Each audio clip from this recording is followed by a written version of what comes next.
Okay. Does that mean we're good? Yeah, just don't forget to turn on your It's video. coming.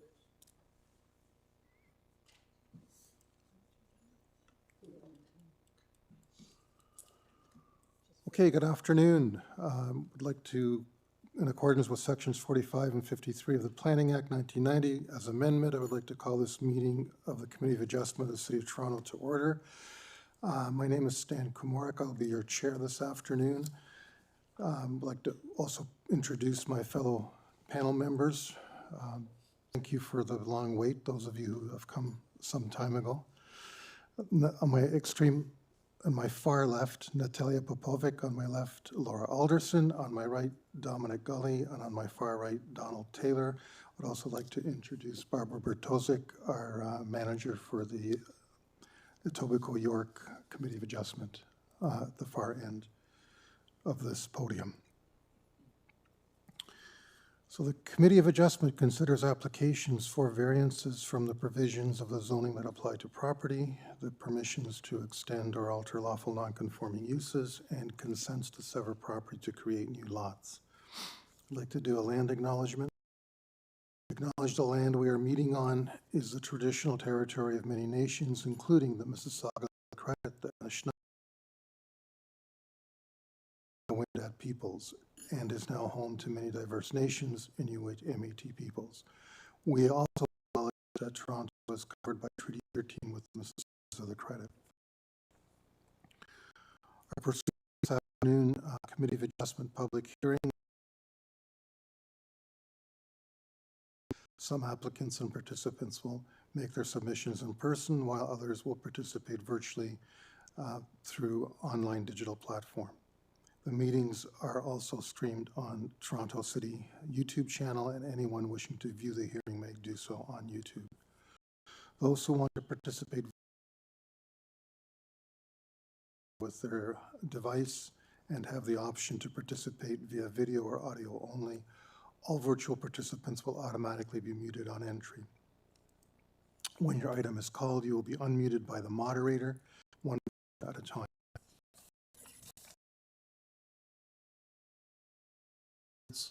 Will be temporarily upgraded to panelist when your item is being held. During this time, your camera will be enabled. You will only be visible during your other times your video will be disabled and you will be reinstated as an attendee. For both in-person and virtual participants, Committee of Adjustment staff will share presentations submitted in accordance with the written submission guidelines. Those participating through WebEx are not allowed to use shared during appearance.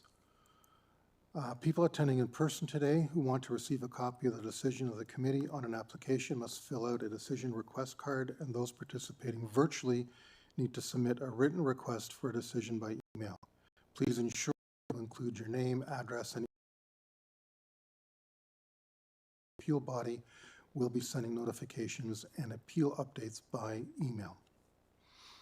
If you do not agree with the decision of the committee, you may be able to appeal that decision to the Toronto Local Appeal Body, or in some limited circumstances, the Ontario Land Tribunal. However, the provision of the Planning Act and generally removed rights of third parties to appeal Committee of Adjustment decisions, so that now only the applicant, the Minister of Municipal Affairs and Housing, and specified persons in public bodies such as the City of Toronto of Adjustment appeal instructions are set out at the bottom of this decision of the committee. Order listed on the agenda. When you make your submissions where an application is uncontested, the agent or applicant may proceed with a presentation if desired. When the committee does not require a presentation, applicants are advised to do a presentation.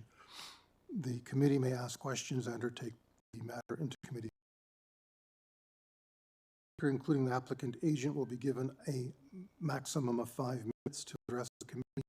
I will let you know when you've reached or are exceeding that 5 minutes. Any presentation or other materials in advance of today's Staff and committee members cannot accept material at the hearing. State your name and address. Please remember to confine your remarks to the matters outlined in the application. The applicant or agent will go first and make the presentation to the committee on the application. Again, just don't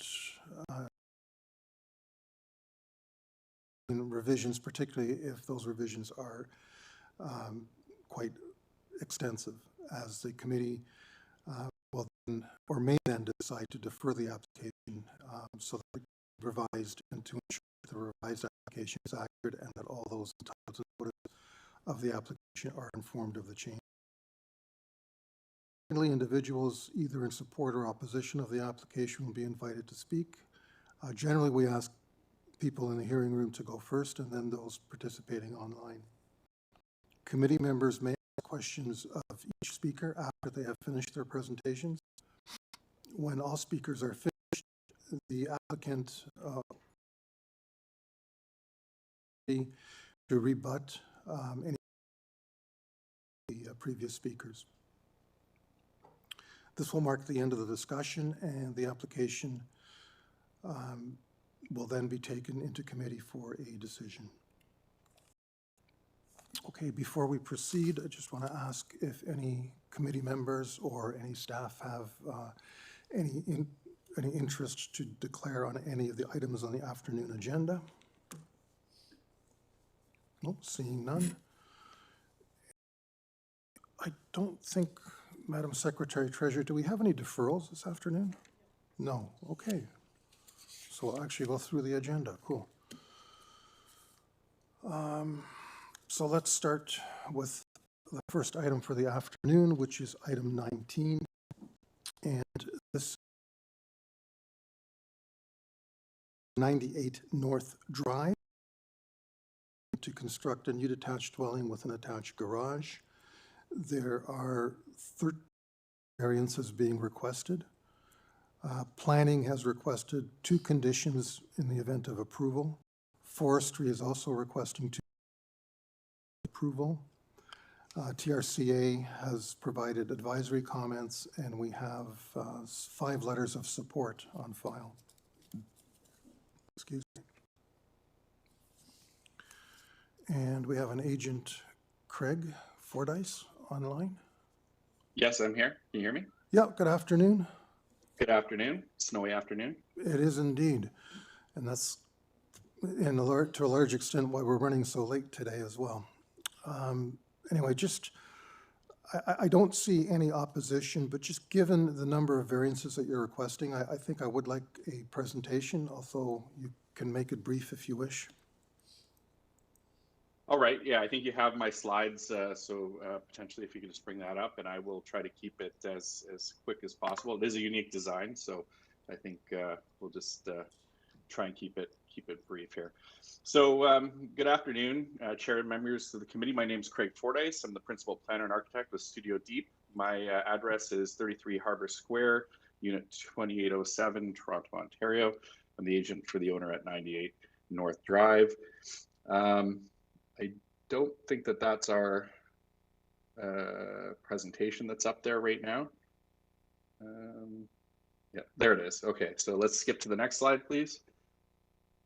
And the next slide.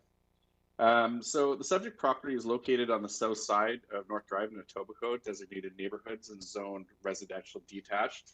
It is a notably deep and a bit irregular lot, approximately 3,200 square meters in area with about 1,500 square meters above the stable top of slope. The site directly interfaces with a significant natural slope condition, which has informed both the siting and massing of the proposed dwelling. The surrounding context consists of large estate-style detached homes with a wide range of front yard setbacks and built forms along this portion of North Drive. The next slide, please. In terms of the application history, the project has undergone a review from the TRCA, where staff confirmed the long-term stable top of slope and supported the proposed 4-meter setback. The committee application was deemed complete in November 2025, and following that, the owner and design team met directly with the adjacent neighbors. All the adjacent neighbors have expressed support with written letters that have been submitted to committee as previously mentioned. Environmental planning comments have been received and are addressed to their satisfaction. Community planning staff have reviewed the file and have raised no major concerns. Urban forestry staff have reviewed the file and have typical conditions to apply upon approval. RNFP have also responded on January 13th and have stated no conditions are being requested. Next slide, please. The proposal itself is to demolish an existing one-story bungalow and construct a new two-story detached dwelling that is carefully integrated with the site's natural topography. Next slide, please. The design minimizes the visual impact by stepping the design on the slope, the home on the slope, concentrating the mass above the stable top of slope, using green roofs and angled roof forms and landscape strategies to manage stormwater and erosion. Creates a pass-through condition at the lower level to preserve landscape continuity from the ravine up to North Drive, which is kind of an interesting feature. Next slide, please.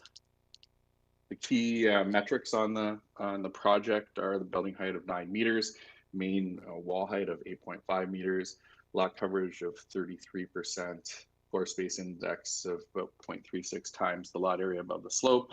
These values remain modest and appropriate for a lot of the size and context. Next slide, please. With regard to the variances, there are a number of variances, but I'll go through them sort of high level here, and if you have any specific questions, we can get to that in the question and answers. The requested variances related to setback, platforms, and height interpretation and access. That's sort of covering off all of the variances, and they're generally shaped by the seat's unique geometry and the slope condition. The front yard setback of 7.19 meters fits comfortably within the established range along North Drive. The side yard setbacks are 3 meters on both sides, which are significant.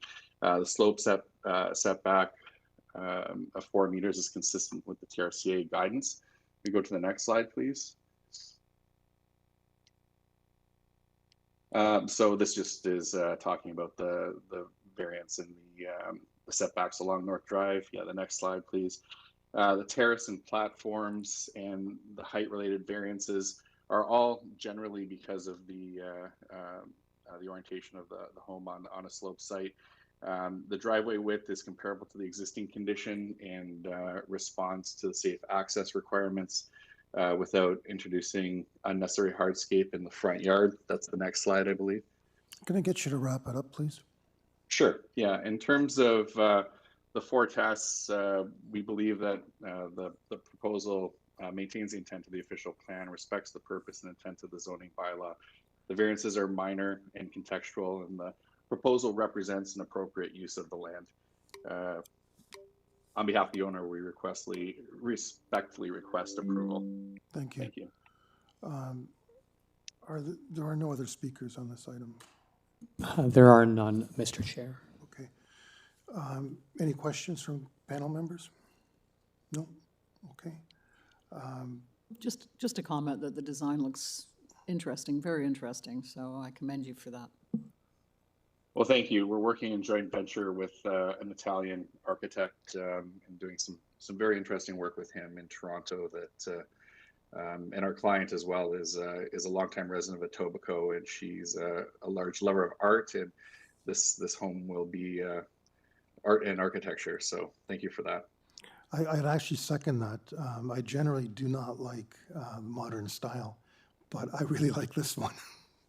So excellent. We're glad to hear that. Thank you very much.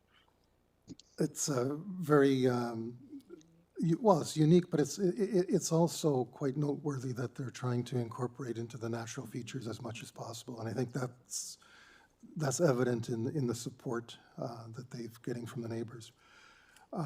Okay, so to committee members, there are 2 conditions requested by forestry. There are 2 requested by planning. I'm assuming you're fine with all the conditions from planning? Yes, we are. Okay, perfect. So is anyone ready for a motion? Chair, I prefer to move a motion on this item. Indeed, there are 9 variances for us to examine. We 13. have carefully considered the 9 variances. 13. before us. Hold on a sec, sorry. 13 variances before us. Those 13 variances can be compartmentalized in some ways, as the agent has done, the architect planner has done. I too believe this is a good planning project architecturally, obviously very unique, but I believe that the variances that are before us are indeed appropriate, desirable, and compatible with the site topography as well as the build form in the area. There's no adverse impact with respect to this proposal going ahead with the 3 variances being requested. I'm going to move approval of the application subject to urban forestry conditions number 1 and 2, and the 2 conditions that have been stipulated by city planning in the report of January the 8th. Thank you, Mr. Gully. Seconder. Happy to second that. Thank you, Ms. Alderson. All in favor? Okay, that's unanimous approval. Thank you. Thank you very much. Okay, item 20, 113 TAYSHAM CRESCENT. This is an application to construct a new detached dwelling with an attached garage. There are 7 variances being requested.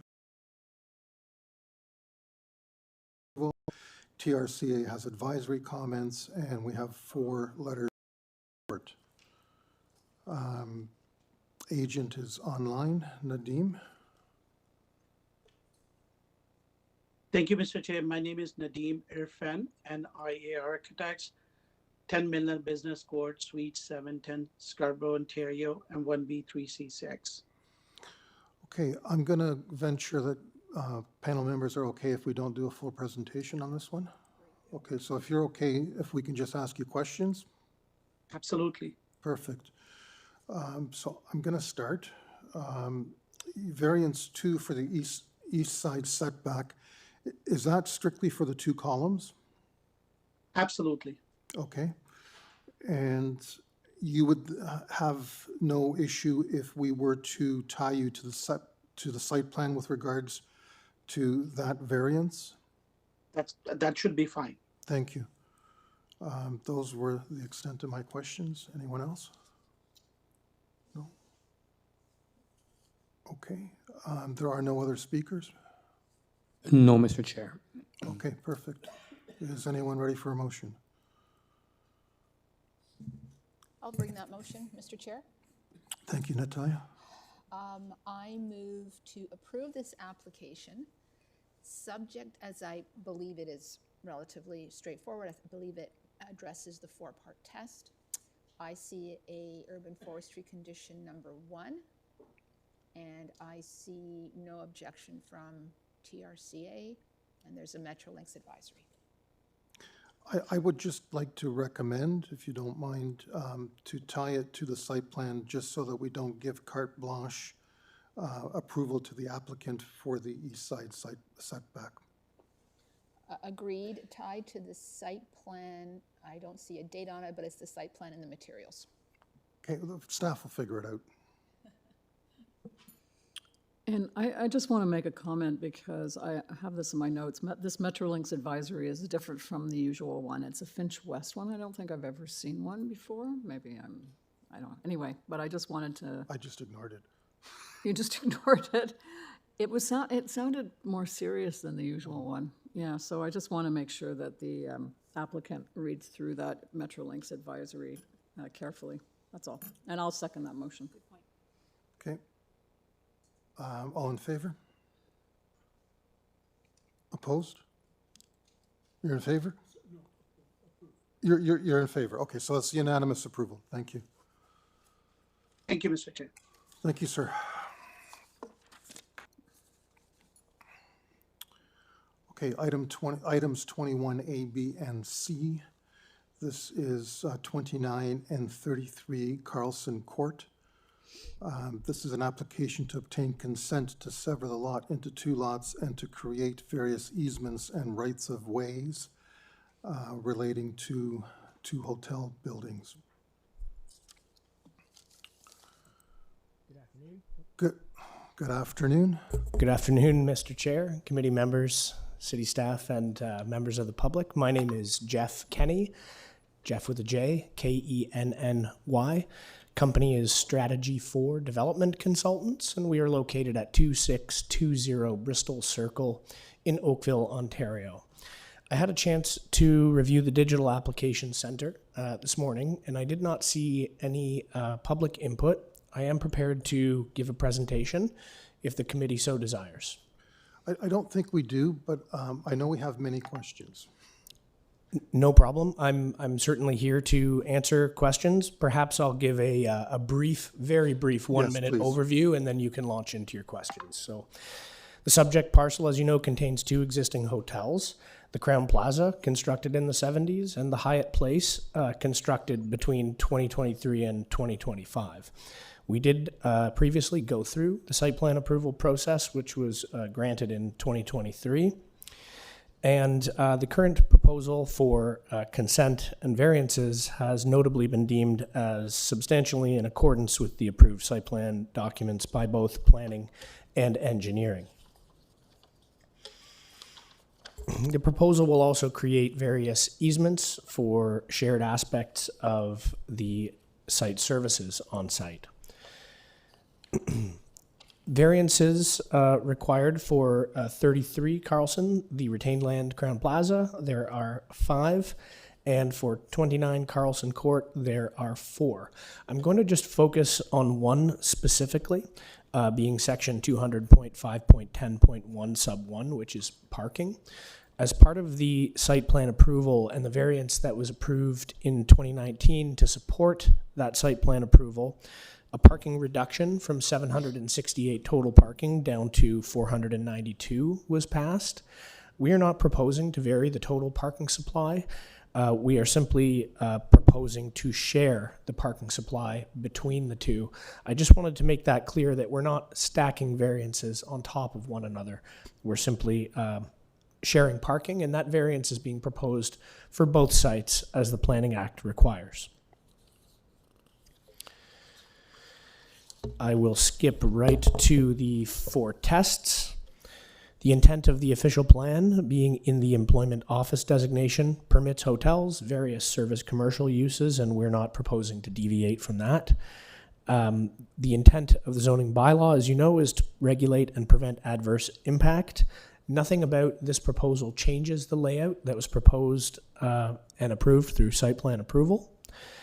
We believe that it is desirable as it's located close to the airport to serve the traveling public. And based upon the foregoing that I've mentioned, we believe it to be minor in nature. My final statements will concern section 51 sub 24, being the Planning Act tests of consent. There are a number of them, A through M. I'm just going to highlight 4 of them for you. Sub 24D, the suitability of the land for the purpose which it is to be subdivided. We believe it is. All technical requirements of establishing the development can be met. The dimension and shapes of the lots per sub F are not irregular or outlandish and can accommodate all aspects of the development. There are no natural features or conservation concerns present, and the interrelationship of the design of the proposed plan of minor subdivision and site plan control matters are all in harmony. So that will conclude my brief presentation, and I'm open to questions. Thank you. Okay, thank you. Yeah, and I neglected to say, but you mentioned how many variances are resulting in each of the 2 lots. Engineering and Transportation Services is proposing 4 conditions in the event of approval. Are you aware and okay with those conditions? Yes, Mr. Chair, we've reviewed the conditions, and we actually worked with staff to reduce the number of conditions. And I'll just take the opportunity to thank staff for their assistance, in particular our application technician, Annalisa Mora. So yes, we've reviewed them and we accept them. Thank you. Okay, and one of my questions was to confirm that you are in fact maintaining 492 spaces and you are providing reciprocal easement rights in both directions. Yes, Mr. Chair. Not only for parking, but also pedestrian. vehicular circulation and pedestrians. So perhaps you can explain to me why there seems to be some questioning of the number of parking spaces by Transportation and Engineering in their, what I thought was their last memo to us of November 17th, 2025. My prior submission, Mr. Chair, prior to my final submission, contained a typo. And they're speaking to that. You just transposed I them. transposed them, and that was I corrected. wondered because Yes. it was 429 instead of 492. In anticipation of the question, I actually have that highlighted here.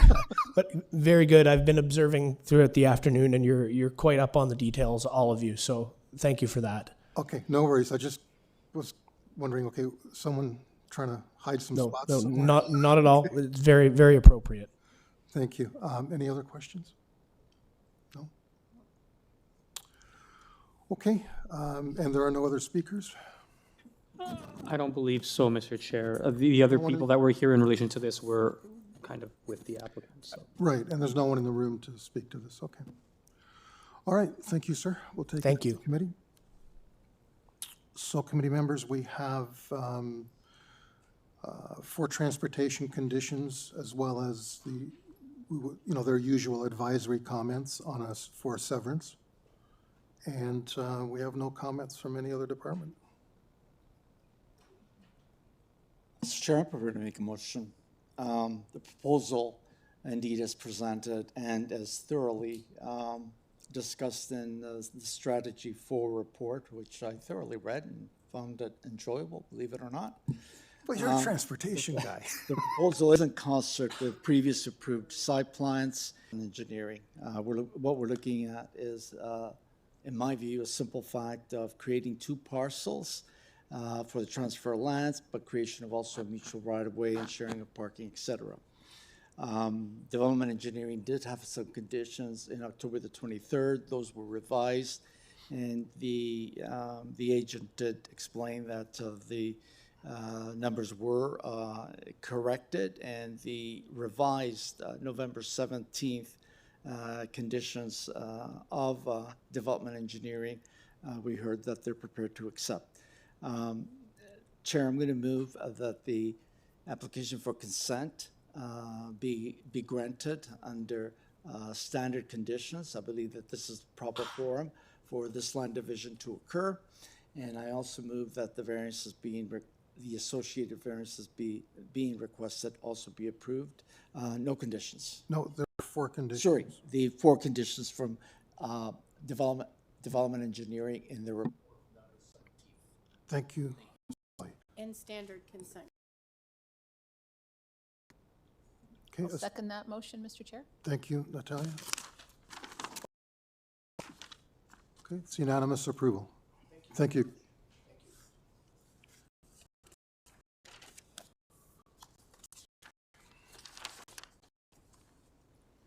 Okay, next application, 22A, B, and C,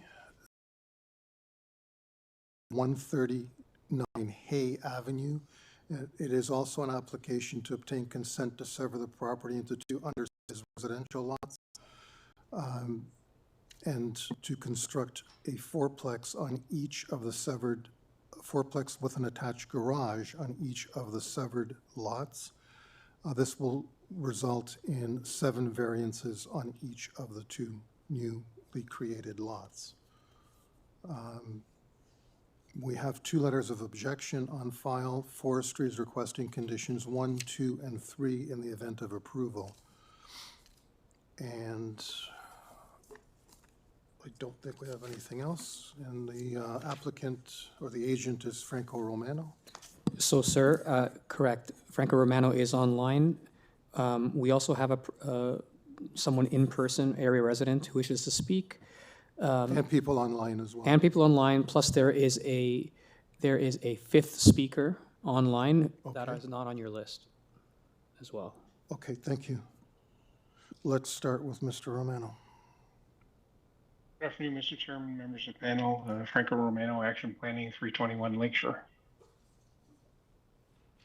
Okay, given that we have, I guess we need a full presentation, Franco. Yes, for certain. If staff can bring up my presentation slides, please. Terrific. Great. So on this slide number 1, we'll see at the top is a survey and on the bottom is a site plan. And the survey has in yellow the existing building footprint as well as the front porch, and there's a side rear porch as well. That existing front yard setback ranges from 1.86 meters to 3.58 meters. So what is being proposed is to push the two proposed buildings back. So then they have a setback that is 4.31 meters. You'll see that on the site plan. That is, in our opinion and interpretation, compliant with the average of the neighboring side yard, front yard setbacks of the neighboring properties, which you'll see on the site plan and on the survey that to the east, number 135 is a little forward, just over 1 meter away or 2 meters away. And to the west is 141 A Avenue. That is a little deeper. So the proposed dwellings would provide a transition and complying. We'll see this again on another slide. Both fourplexes would have driveways. The driveways are from Hay Avenue. One utilizes the existing curb, the other is a proposed curb cut. Neither affect any city trees. Proposed lot frontage is 7.62 meters, and we'll see on slide number 2, in terms of the urban fabric, both in the immediate context and on the street, that we have a significant number of lots that are similarly sized, both in terms of lot frontage and in terms of lot area. Lot area would be identical because this is your rectangular lot configurations. We'll see that on this plan that on this property map that there's also a significant number of lots that are smaller than 13.5 meters. 75% of the properties on the street are smaller than the zoning bylaw 13.5 meter lot frontage, and 48% are smaller or equal to 7.62 meters. And I just lost on my WebEx, I do not see my slides anymore. Got a technical issue? Yeah, we're having some technical issues. Maybe we'll hold the timeline then. Hate that. Excellent. Back up and running. I see it. Thank you. So in terms of lot size, it's very much into the prevailing character, not only on Hay, but within the surrounding neighborhood. In terms of the slide number 3, we'll see I've outlined the building on the subject site on slide number 3, as well as the proposed front yard setback. And you'll see that front yard setback, are we having technical issues? Because I don't see slide number 3. Yes. Sorry.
We have a non-cooperative laptop. It's okay. Where have I heard that before?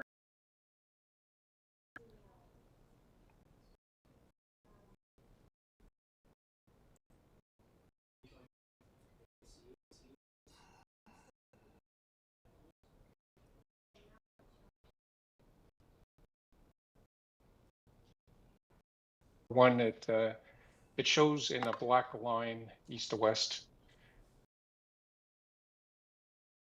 of the dwellings along the street, including the subject site, which is the things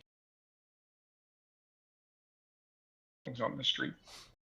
Front wall alignment, we see that the proposal fits in very well on the street. What this slide also shows us are two other aspects that are between the two dwellings of 0.66 meters. Is very much in keeping with what we see on the street. Aspect is lot coverage. We'll see dwellings as well as dwellings and garages on this property, on this air photo. And in terms of lot coverages, we'll see that 59% of lots on this slide have a lot coverage that exceeds 33%, and they range up to over 40% in terms of lot coverage. And some of those are right next door, both to the east and the west. The abutting neighbors both have lot coverages in excess of 40%. If we go to the next slide, we'll see side yard setbacks less than 1.2 meters, 97% are smaller than 1.2 meters, and on slide number 5, 52% are less than 0.7 meters. So in terms of building footprint, building length is zoning bylaw compliant at 17 meters. And we saw that on the air photograph that there's a variety of building lengths. In terms of the wall height is less than the overall building height. The overall building height is zoning bylaw compliant. And there are several properties on this street that have integral garage and 2 levels of living above, both in flat roof and in shallow slope roof that have wall heights that are the same or a little bit smaller and a little bit taller than what is being proposed. So I submit that the proposal satisfies all of the consent criteria and all of the minor variance tests. Thank you, Mr. Chairman. Thank you, sir. Okay, any questions from panel members? Franco, I just have a question. I just want to address an issue. There was an issue raised about notice. And I actually went out to the site myself to just confirm. And I think it was reasonable, but it was kind of almost verging on being reasonable. The posting was done on the building, which you can't read the details from the street, but I think there was an effort made to cut the hedge back a bit. I don't know if you can comment on that or. Yes, I can. Thank you for that comment. If staff, fingers crossed, can bring back up slide number 1, please, as it shows the survey. So the sign posting requirements are that the sign needs to be posted in a prominent location on private property. And on private property, that sign was posted so then it is visible from both the sidewalk and the street. And those signs would be roughly 5 feet away from the property line of the subject property. So that would mean that they are about 30 feet away from the sidewalk. So I appreciate that it would be difficult to read the text of the sign from 30 feet away, but that is basically the section 45 and section 51 sign posting requirements, and the hedge was trimmed in order to see that those signs were actually there. Yeah, because I didn't know how else you could do that with that hedge there. I mean, short of removing the entire hedge, I'm not sure how else you could have complied with that. So, but it was an issue that was raised. Even if it was moved 5 feet forward to be right on the property line, it would be at grade level. Yeah. I don't think anybody would see it from with the hedges there. Okay, thank you. Okay, we have a number of speakers. And we have people in the room that want to speak to this? That's correct, Mr. Chair. So just state your name and address at the beginning, please. My name is, can you hear me well? August. And the last name is Sun, T-S-U-N. That's good. Okay, thank you. Well, I'm here to speak against it. Okay, and you're 134. Yeah, I'm here to speak. No, what is your address? 134 Simpson. Simpson Street. Okay, thank you. I'm at the property directly behind this. Oh, behind. Okay, got it. Right behind. Yep. Okay, so I'd like to just read this, get through it, and then if you have any questions, I'd be happy to answer them. Yep. The proposed variances are not minor. The applicant is seeking a 56.4% reduction from the minimum lot frontage size required. In other words, the applicant is seeking lot frontage that is less than half of the minimum. Why would lot frontage requirements exist only to divide them to less than half? That is not minor, it is major. The applicant is seeking 53.9% reduction from the minimum lot area required. In other words, the applicant is seeking a lot area that is less than half of the minimum. Dividing a lot in half is not minor, it is major. Dividing any parcel of land in half is a major change, not just in South Etobicoke, but anywhere in the world. The applicant is seeking 55% reduction from the minimum building setback on the east side property line. In other words, the applicant is seeking a building setback less than half of the minimum. As the house on 128 Hay Avenue is a mere inches from the property line, the distance between the proposed buildings and the existing house on 128 Hay will be mere inches. Well, that is not minor, it is major. When houses are constructed too close together, they stand as a nuisance in perpetuity, burdening future generations of potentially incompatible neighbors. The applicant is seeking 30% taller sidewalls than the maximum. In other words, the applicant is seeking sidewalls that are 1/3 taller than permitted. This variance is multiplied by 4 as there's 2 buildings on the same dimension, of the same dimensions are proposed. That is 30%, and that is almost 8 feet. Now that is equivalent of another floor, like another story. Now that is not minor. In a residential neighborhood, that is major. We are asked to ascertain if the intent of the law is met. Here I quote a maxim of the law: the intention of the party is the soul of the instrument. We have before us 2 parties and 2 instruments. The city's instrument, the bylaws, put limits to lots and buildings for the objective of keeping new buildings in like in kind with the existing buildings. The appellant's instrument, which is the submitted building plans, completely discards the intent of the laws. By proposing to construct 2 fourplexes on a small residential lot, the appellant proposes to construct, for what is, for all intents and purposes, an 8-plex. The intent of the bylaws is essentially to define single-family houses, not 8-plexes. Constructing an 8-plex on a single-family lot is, in many respects, the equivalent of constructing a commercial building in the same place. Using Canadian census numbers from 2021, it can be expected that each rental unit will house a minimum of 2.4 persons. That number multiplied by 8 is 19.2. And that number is just the minimum. We can expect as much as twice that much from time to time, as these will be rental units. It is undesirable to have as much as 20 to 40 or more persons as a single neighbor for the obvious reasons of loss of privacy and loss of enjoyment of our property. As I said, we're directly behind this. The proposed variances do not uphold the City of Toronto's official plan. In Chapter 2.1 of the city's official plan, it is written, "Our view of the quality of urban life tends to be based on the local conditions of our own neighborhoods." That was a quote. Now, it is in the words of the city's official plan to protect neighborhoods. The material fabric of a neighborhood is its buildings. People come and go, but the neighborhood remains. Therefore, we can say that the bylaws are the rules that maintain the neighborhood, because it is the bylaws that regulate and control the nature of the buildings. Neighborhoods are preserved by preserving the intent of the bylaws. High-density buildings are best for high-density neighborhoods. The bylaws allow for this. Low-density buildings are best for low-density neighborhoods. Bylaws allow for this. The official plan and the city's bylaws are consistent and congruent, and both oppose 8-plexes on small residential properties. All we're asking for is the city enforce the bylaws, act on the intent of the bylaws, allow for that which is desirable for the land, and act in accordance of the official plan. Thank you. Thank you. Any questions from panel members? Don? Yeah, sir, could you tell me again what your address is? 134 Simpson Avenue, which is the property directly behind here. Okay, I'm looking at it here. Yes. What's the frontage of your lot? In meters or feet?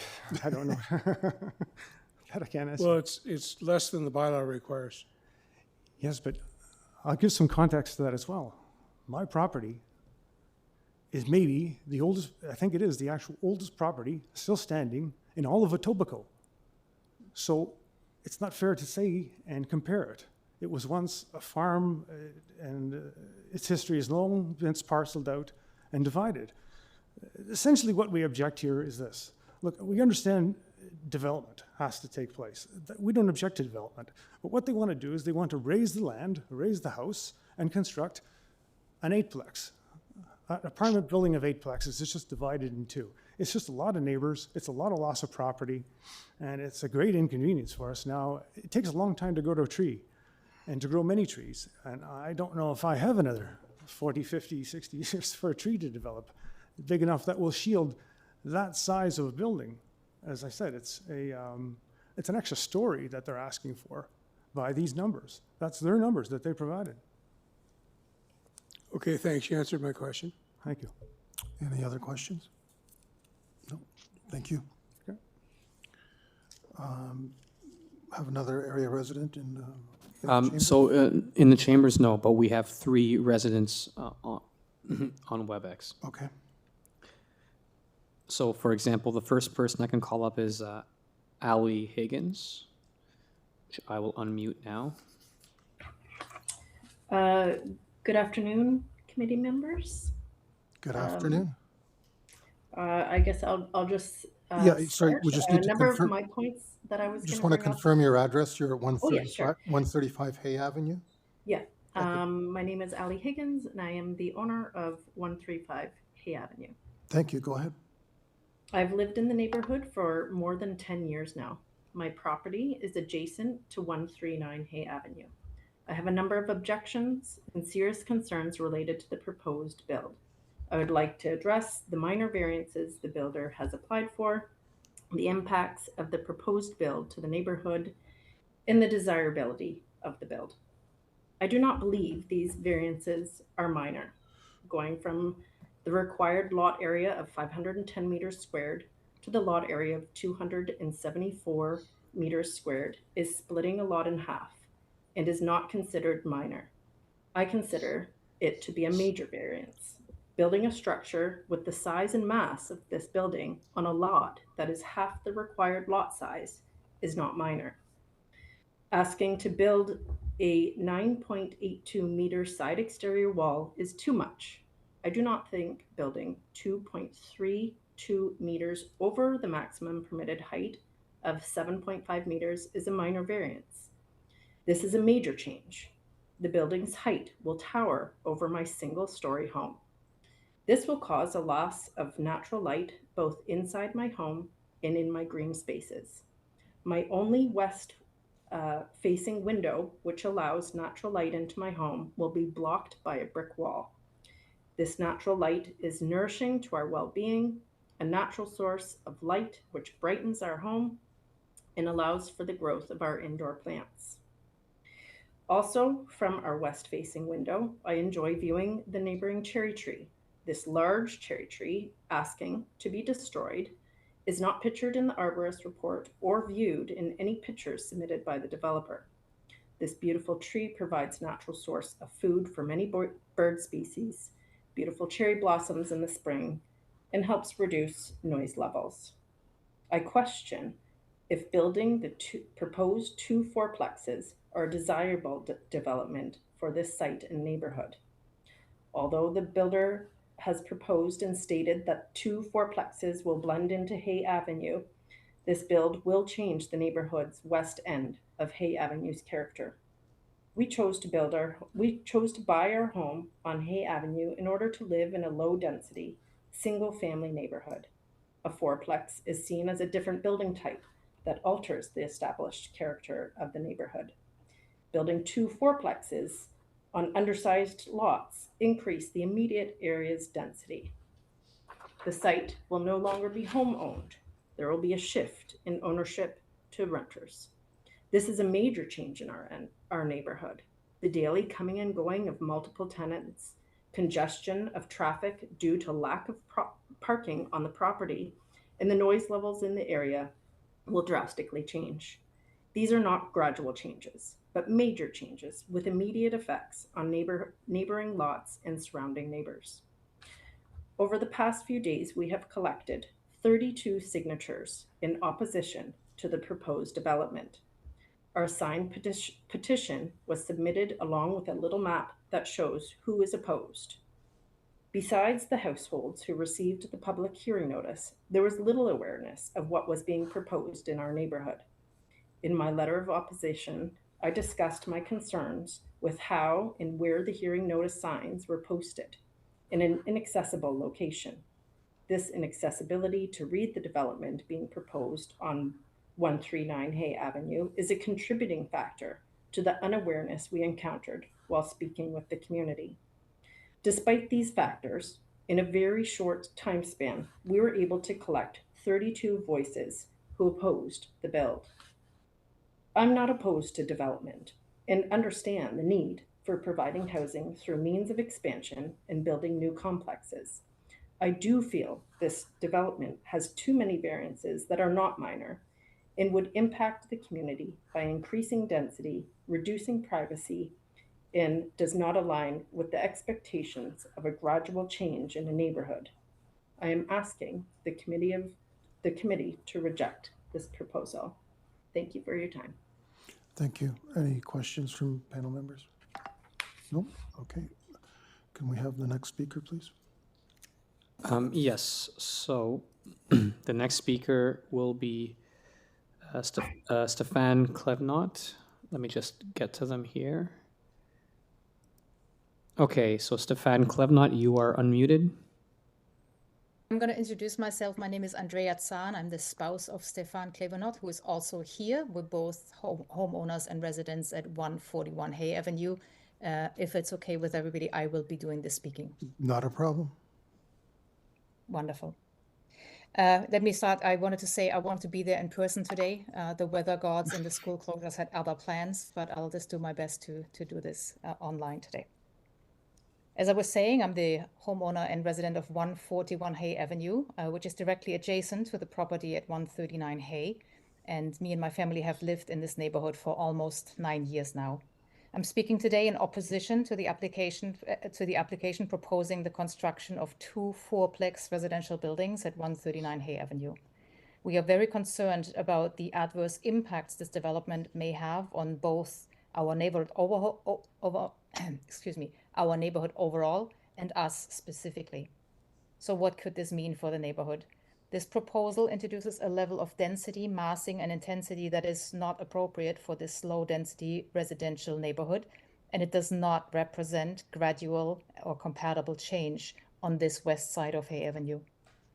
First, the increase from a single-family home to 8 units will lead to significant increase in residents, and with that comes an increase in activity, noise, and congestion. It also introduces the need for street parking, which is, in our opinion, a safety concern. Second, the proposal would cause a loss of privacy for adjacent properties, particularly in rear yards and outdoor spaces, due to the increased height and overlook, as well as the removal of a beautiful mature cherry tree, which for some reason is not pictured in the arborist report. The tree currently provides important screening, privacy, and neighborhood character, and along with heat protection and natural habitat. Third, we're also concerned that the proposed development will increase the risk of flooding in our area. All of the surrounding houses, including 139 Hay, got severely flooded in the summer of 2024, causing significant damage, cost, and effort to restore. The removal of green space and the addition of impermeable surfaces will lead to higher runoff, placing additional strain on our drainage system and increasing the chances of repeated flooding. So what does this mean for us particularly?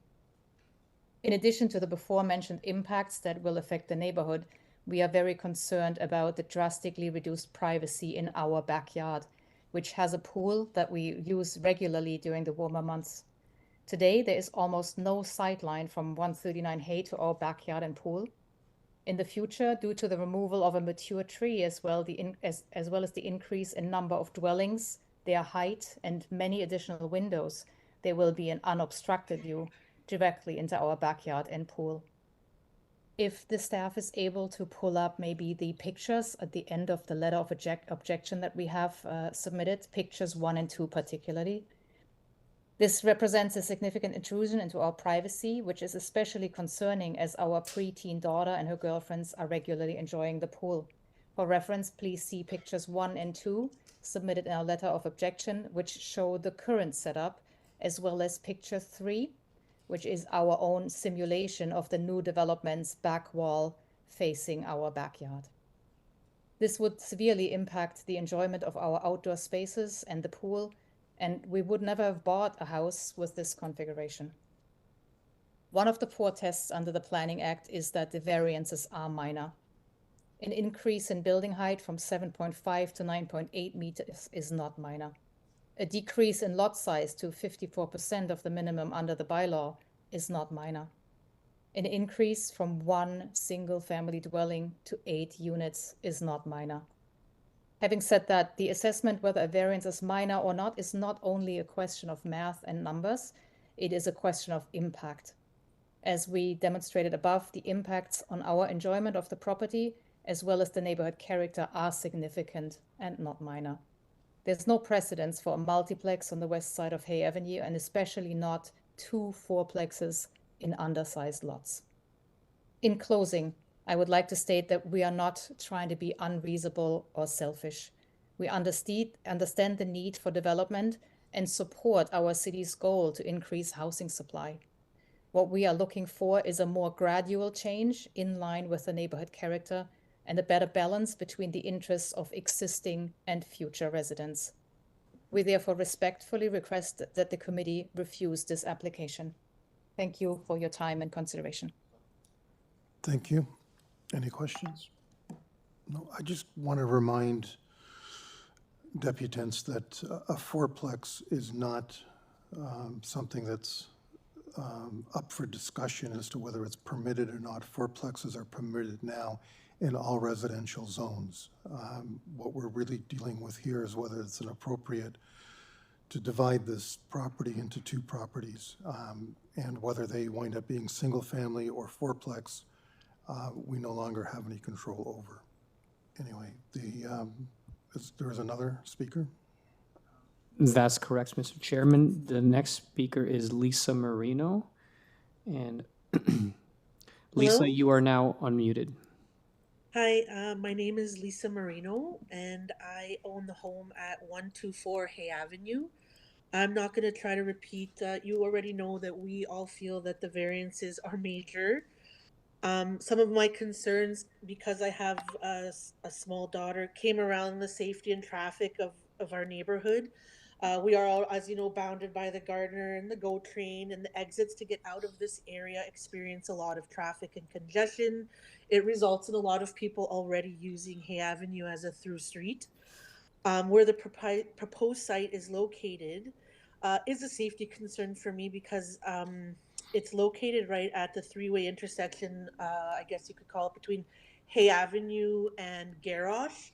It's right in front of there, and I just feel like splitting the lot and adding 2 fourplexes at an intersection will also increase traffic, cause more hazards. There's going to be more parked cars on the street. By subdividing the lot, he mentioned that there's going to be driveways, but I didn't hear anything about parking. If every unit has 2 cars in their unit, that's 16 extra cars.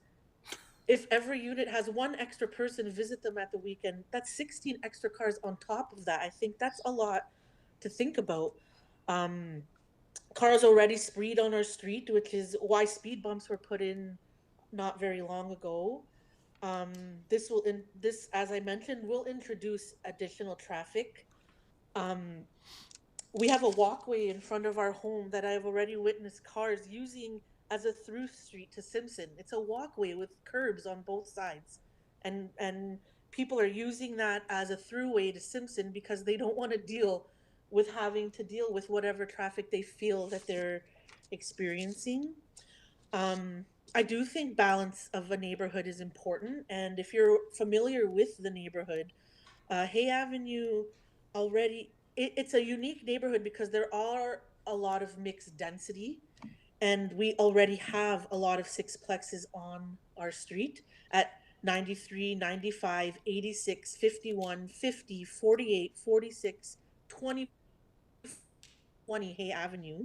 None of these, I think, were put at the time when you were splitting lots. They're appropriately in the neighborhood. There's parking for these sixplexes. There is an environmental impact of paving a 50 by 150 lot and creating more runoff with water, further stressing the city's aging stormwater system. Potential runoff, as they've already mentioned, to flooding the neighboring homes. Not long ago, the city talked about charging homeowners a rain tax to make sure green space was protected. I believe that urban planning, and the goal of urban planning is to, when you're making changes to an existing neighborhood, which is important, I think that they should be there to add or improve to the quality of that neighborhood. And I don't think splitting this lot and putting two fourplexes is essential for our street, for our neighborhood. I don't think that's the way that we should be going. We already don't like the splitting of lots, but like everybody else said, I'm not against development. I just don't think that that is essential for that property. It doesn't belong. I don't think that it fits there. I'm here today because I was born and raised in Mimico, 1 block from this proposed site. And I love my neighborhood. I purchased a small house here across the street, and it was old. And along with my husband, we are fixing it up. We are bringing it back to life because I believe in the importance of these small bungalows and maintaining the integrity of this neighborhood. And I don't think that splitting this lot and splitting this lot in general, but putting 2 fourplexes there, I don't feel that is what is going to be adding to this neighborhood. And I feel like if we allow this lot, first of all, to be split, and second of all, to be split to add these fourplexes and improving on these variances, what precedent are we setting for the future? What will be next? How much more will we be willing to accept in the name of development and housing? I love this neighborhood, and I think this is not an appropriate proposal. And thank you. Thank you. Any questions? No? Does that conclude our speakers list? That's correct, Mr. Chair. So we can bring the applicant back. Franco? Let me just. So, Mr. Chair, just before he starts, you had asked about the sign posting, and the agent is correct that it says by posting a notice clearly visible and legible from the public highway or other place to which the public has access at every separately assessed property within the subject land. But it does continue to say, or if posting on the property is impractical at a nearby location chosen by the official described in subsection 7, which would be us. So the applicant has an opportunity to post on the city property because that would make it more legible, and that is what we would prefer. So just as messaging moving forward. No, I'm gonna get into it now, but I just want the applicants in general to hear that they don't have to put it right at the boundary line. It can go onto the municipal property that is in front of their land that appears to be part of their land. I think in this particular situation, that part of the municipal boulevard is occupied entirely by an overgrown hedge. No, but there is a walkway. Put it on the walkway? You wouldn't see it when you walk by because the hedge would obscure it. Yeah, no. Have been closer and given people it because the requirements are that it has to be legible. Yeah. From the public highway. Yeah, no. Right? As I say, I think there was some valid concerns about visibility of that posting, although I'm not sure, short of taking down those hedges, what the applicant could have done. Anyway, Mr. Romano? Yes, thank you, Mr. Chairman, and Ms. Burtisic, thank you for those comments. I'll heed that in the future. If staff can bring back up my slide number 1, please. While staff is bringing that up, There's a few things that I guess result from this or illustrated by this. And in the survey, just in behind the building, you'll see a large diameter. There is a tree there. That is the cherry tree. And if you look at the site plan, you just follow your eye down where that tree is. It's in the middle of the as of right building envelope. So that tree would be coming down on in any development of the subject site. It's not an outcome of the proposed severance. And urban forestry has provided the appropriate conditions of approval, and all of the other rear yard and front yard and city trees that are regulated are being maintained. And there are 3 new trees that are being planted in the backyard as a result of that lost cherry tree that has some issues with it, and as noted in the arborist report. The rear yard setback is 14.7 meters, and 14.7 meters is quite a substantial rear yard setback. These are deep lots. So in terms of privacy and overlook, it would only be from the rear wall because there are no side windows abutting 141A or 135A. So the floor plans and the elevation show that there are no side windows to the neighboring properties. The rear windows of both multiplexes are fully zoning bylaw compliant. There are no variances associated with them in terms of height, setback, position on the lot. So one would reasonably expect that any dwelling on this lot having windows in that position, they can actually be 2 meters further to the back or closer to the pool. At number 141, the proposal achieves overlook of a similar condition to what would be permitted as of right. And again, it's from a bedroom and at the 3rd floor and living space on the 2nd floor. In terms of drainage and whatnot, the soft landscaping that is being proposed is in excess of the zoning bylaw, both at the front yard and the rear yard. You see the rear yard's got the 14.7 meter rear yard setback, so it's a substantial landscape area. In terms of height, there is no height variance. The front and rear walls do have sloped conditions. At the front and rear wall, they are 7.05 meter front and rear wall heights. So the zone examiner has identified the side walls because those are in excess of the 7.5 that's permitted. But the front and rear walls are zoning bylaw compliant. My read of the zoning bylaw, which is a common read, is that that wall height performance standard applies to pairs of walls. If the front and rear wall complies, there should be no side yard wall, no side wall height variance. But the zone examiner has identified it. We see it frequently where they identify all 4 walls. Incorrectly in my opinion, but in terms of wall heights, there are many buildings on this street, and I'm happy to outline a number of the addresses. The last speaker spoke to 3 of those addresses that contain multiplexes on undersized lots that have wall heights in excess of the 7.5 meters, and they are approaching 10 meters or more. In terms of floor to ceiling heights, they are modest. They are 9 feet on the 1st floor, 8.5 feet on the 2nd floor, and 8 feet on the 3rd floor. So the floor to ceiling heights of each story is not informing the wall height. So subject to any questions, Mr. Chairman, I submit that, and once again, the consent is appropriate and that it fits in. In terms of lot fabric, one of the panel members asked the neighbor on 134 Simpson what their lot frontage was, and I have that lot frontage is 9.14 meters. Every lot within this neighborhood and on Hay, regardless of lot size, and again, we see 75% of them are smaller than 13.5 meters, they're allowed a 4-plex.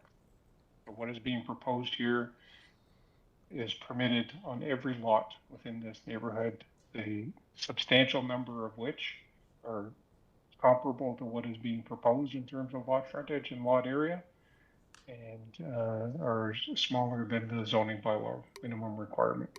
Thank you, Mr. Chairman. Thank you. Okay, any questions from committee members for the applicant? No? Okay, let's take it into committee for some discussion. So we have forestry, 3 conditions. We have 7 variances that would result in the event of this severance. And I think we all know that the fourplex scenario is a relatively new phenomena that is now permitted everywhere. I think the question here is, you know, is this an appropriate is this an appropriate severance with the resulting variances? And I think in the old regime, we would have applied a different standard of setbacks for a fourplex versus a single-family dwelling. That's no longer the case. So also, personally, I could see some argument why you would want some more space on a fourplex. But, sorry, Mr. Romano, I'm going to come back to you for one question I forgot to ask earlier. With regards to parking, I'm assuming that there's space for a legal parking spot in front of both garages as well? Yes, thank you for that question. They're not on private property, sir. If the site plan shows the integral garage, and then the front yard setback is 4.31 meters. So there would be overhang. And if we can go to slide number 3 of my presentation, you'll see that because everybody along Hay Avenue has a very tight front yard setback, everybody overhangs when they're parking in front of their dwelling. So so there wouldn't be a parking space on private property, but there would be an overhang Onto the public boulevard. Yeah, and there would actually be, so one car in front of the garage would partially overhang the property line, and then there's also space for another car behind that one that would be fully in the boulevard. We see some properties on Hay Avenue that have that condition today. Okay, but realistically, you're just providing one legal parking spot and one not so legal parking spot essentially per dwelling. 1 3/4, yes, sir. Okay, all right. Just wanted to get that context. Thank you. Yes, you're welcome. Sorry. So just coming back, I guess those are my comments. I don't know how everyone else feels about it.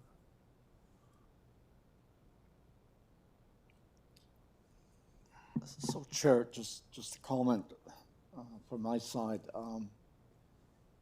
Absolutely, fourplex, indeed, on a proper lot for me are the type of soft intensification that I'm looking for. My concern, however, is fourplex and the severance together. Had I had the severance before me and no development proposal, be a different story.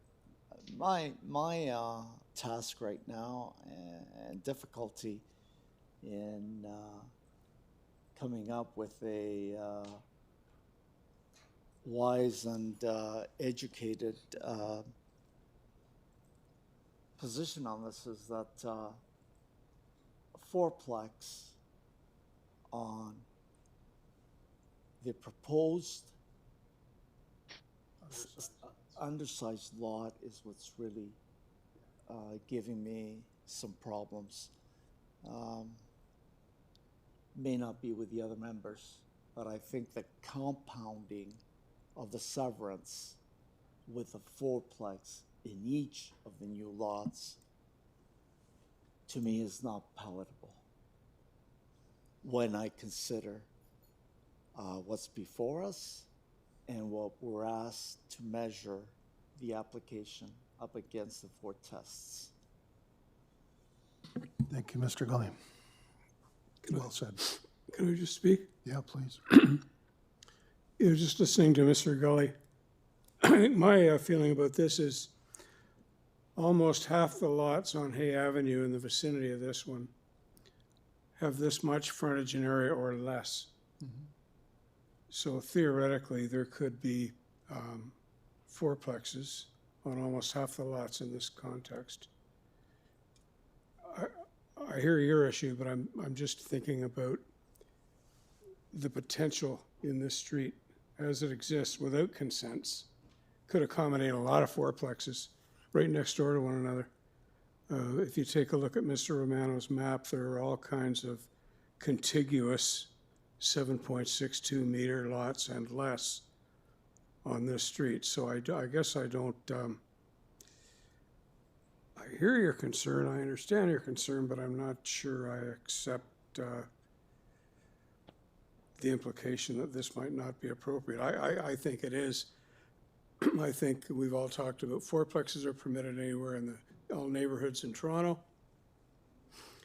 Is the consent appropriate? Again, almost half the lots in this vicinity are this size or smaller. And do essentially with respect to the variances, do they meet the four tests, especially minor? And I think the biggest concern from listening to the neighbors are the size of the building, the height of the building. But the fact is, there's a very slight coverage variance, no floor space index variance, no total height variance. So I think impact-wise, I don't think the variances requested dramatically or negatively create a massing problem. So I think the fourplex is okay, the consent's okay, and the variances are okay in my mind. Okay. Thank you, Mr. Taylor. So, I have been studying fourplexes for quite some time, and I really think the best fourplexes are accomplished on a corner lot. That being said, it's mid-block. Well, it's not quite mid-block, but it also faces a street, so it feels like there's some space around it. Do you know what I mean? It's like a T. It's at the junction of another street that feeds into it. So it feels like it has a little bit more space around it than if it was just scrunched in mid-block. So there's that. I just think that these fourplexes are new to the city. And I think it's incumbent on us to get this right. And I think if they were not asking for any variances and they were building within the envelope, then sure, go ahead. But they're coming to us asking for variances on undersized lots. And I just feel that, I mean, I understand where you're coming from, Don, and yeah, you could do this on every lot on the street, but it doesn't make it right. So I think if it was a corner lot, I might actually be more inclined to vote for it. The fact that it's at an exchange, or I don't know what you call it, a T. That gives it a little bit, yes, it gives it a little bit more, it doesn't feel as congested. But I'm leaning towards refusal. I guess I would just say that the policy obviously doesn't specify corner lots. I know what you're talking about. That would be ideal, but it doesn't say. No, I know it doesn't. Limited to or encouraged in court. Doesn't even say encouraged. They're allowed throughout the city. So I guess I'm hanging my hat on that. It's a broad, sweeping policy that applies throughout the city. So again, hear what you're saying, not necessarily buying it. Yeah, I mean, I'm torn. I'm a bit torn myself. I understand what right, but they're asking for variances too. No, but if they weren't asking for variances, they wouldn't be here. No, I know. So That's it's what a I'm question saying. So of then, then they could build it because they weren't asking for variances. They Right. could build it as of right. I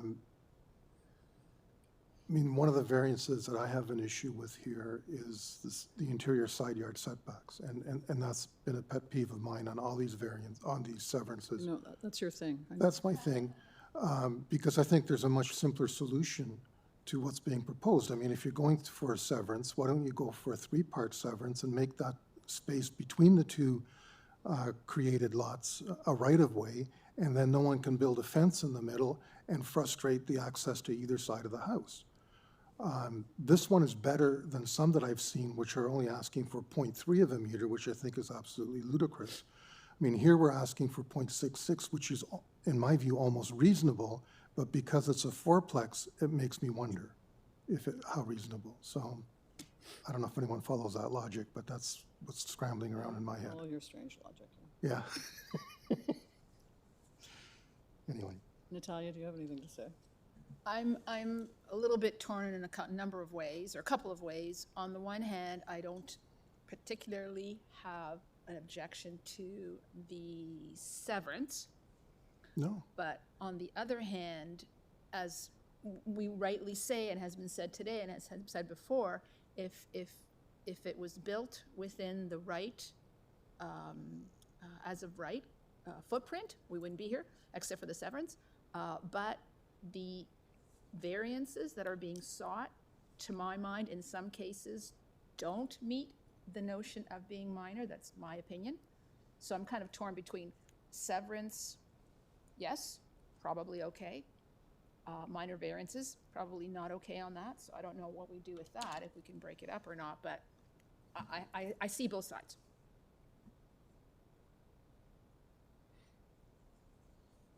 Time for someone to propose a semi.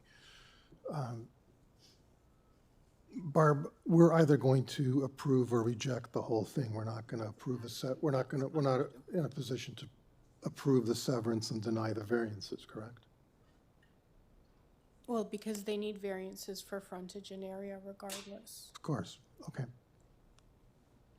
So, I think everyone's kind of got everyone else's thoughts, and it's good to have all of that voiced. And having said all of that, is anyone ready for a motion? Chairman, I'm prepared to speak on this. Normally, typically, and history-wise, I am a proponent of trying to create additional lots, and I've been involved in review of many severances in Long Branch, Toronto, Minico, and throughout Etobicoke, as well as Scarborough and North York. In this particular instance, my concern is the fact that I have a severance application before me, and the two lots that we're creating are requesting fourplexes. And I think that the combination of the two makes this application not meet the test in my review.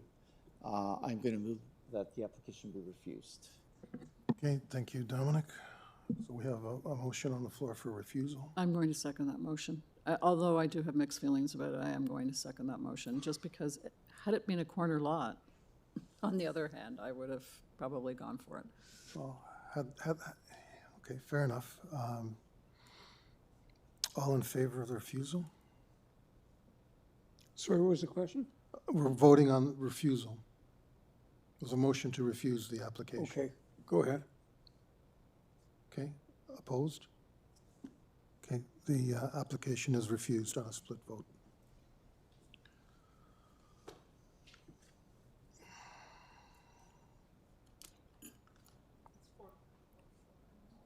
Three to two. I turn coded. Because I Well, I could have done the same. I was actually. yeah, I know, I was sitting on the fence on this one, but, okay. Okay, so that's items 22, A, B, and C. We're on to item 23.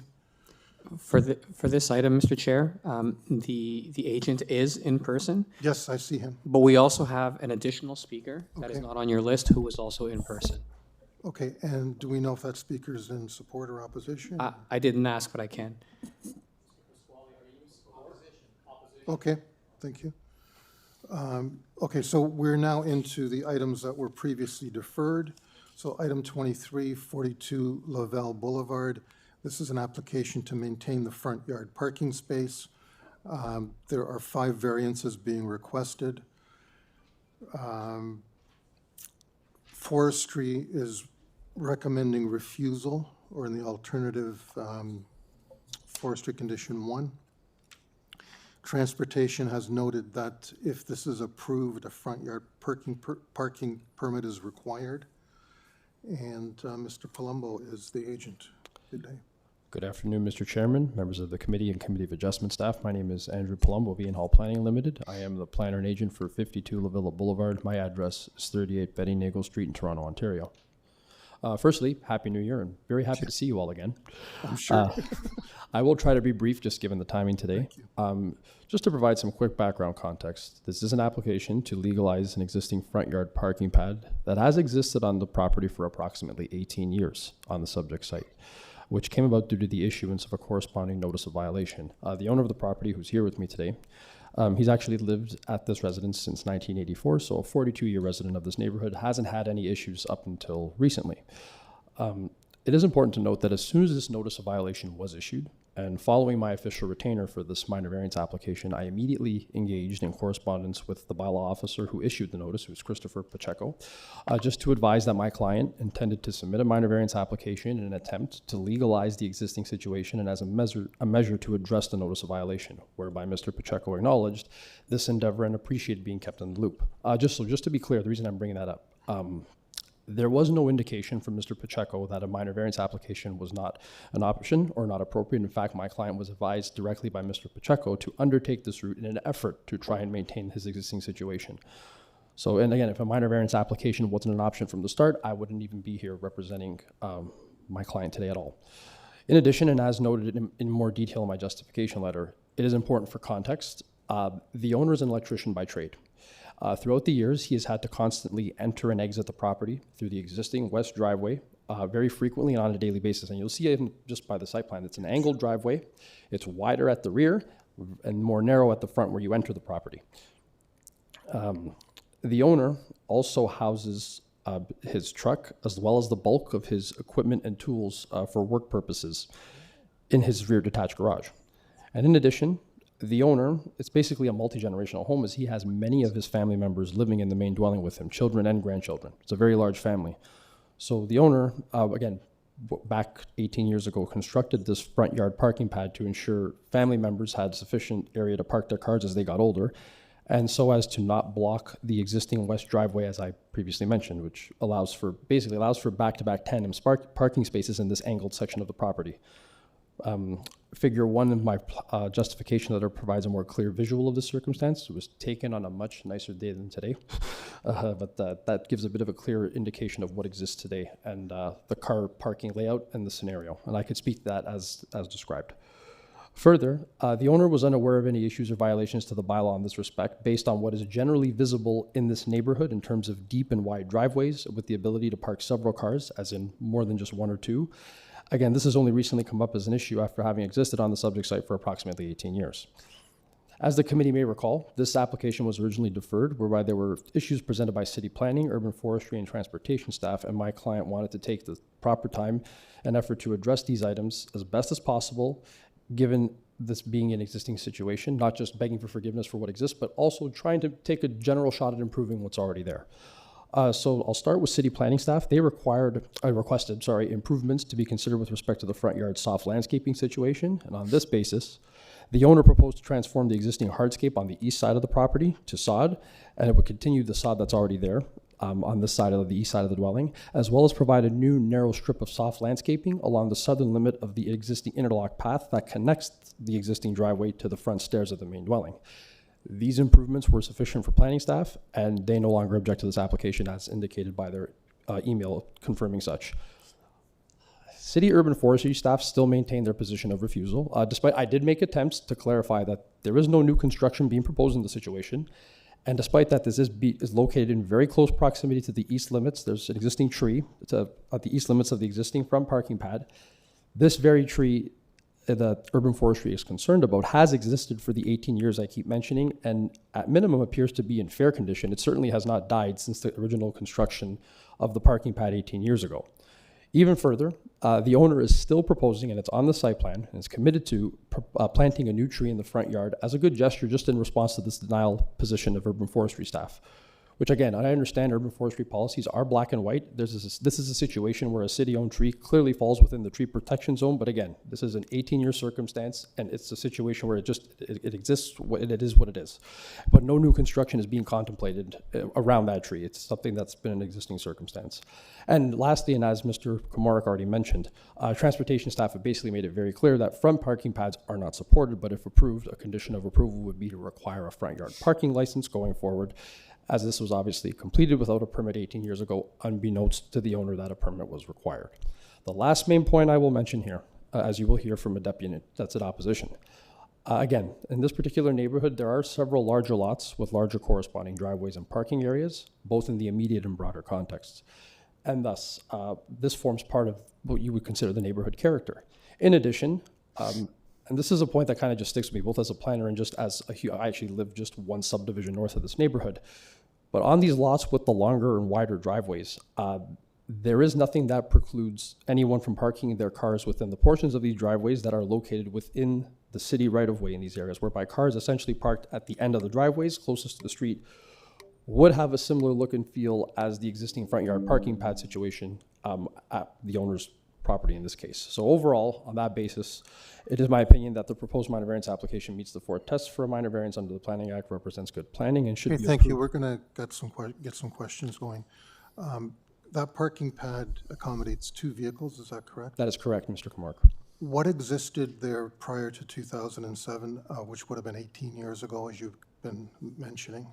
It would have been, I believe, part of the existing front yard. The front lawn was removed in replacement for an asphalt driveway. Okay, because we've picked up some Google Maps images here back to 2007. And at that point, it looks like there was a parking pad as well. However, it was not as extensive. It was only for 1 vehicle, not for 2. And therefore, there was more space, more green space allocated towards the tree.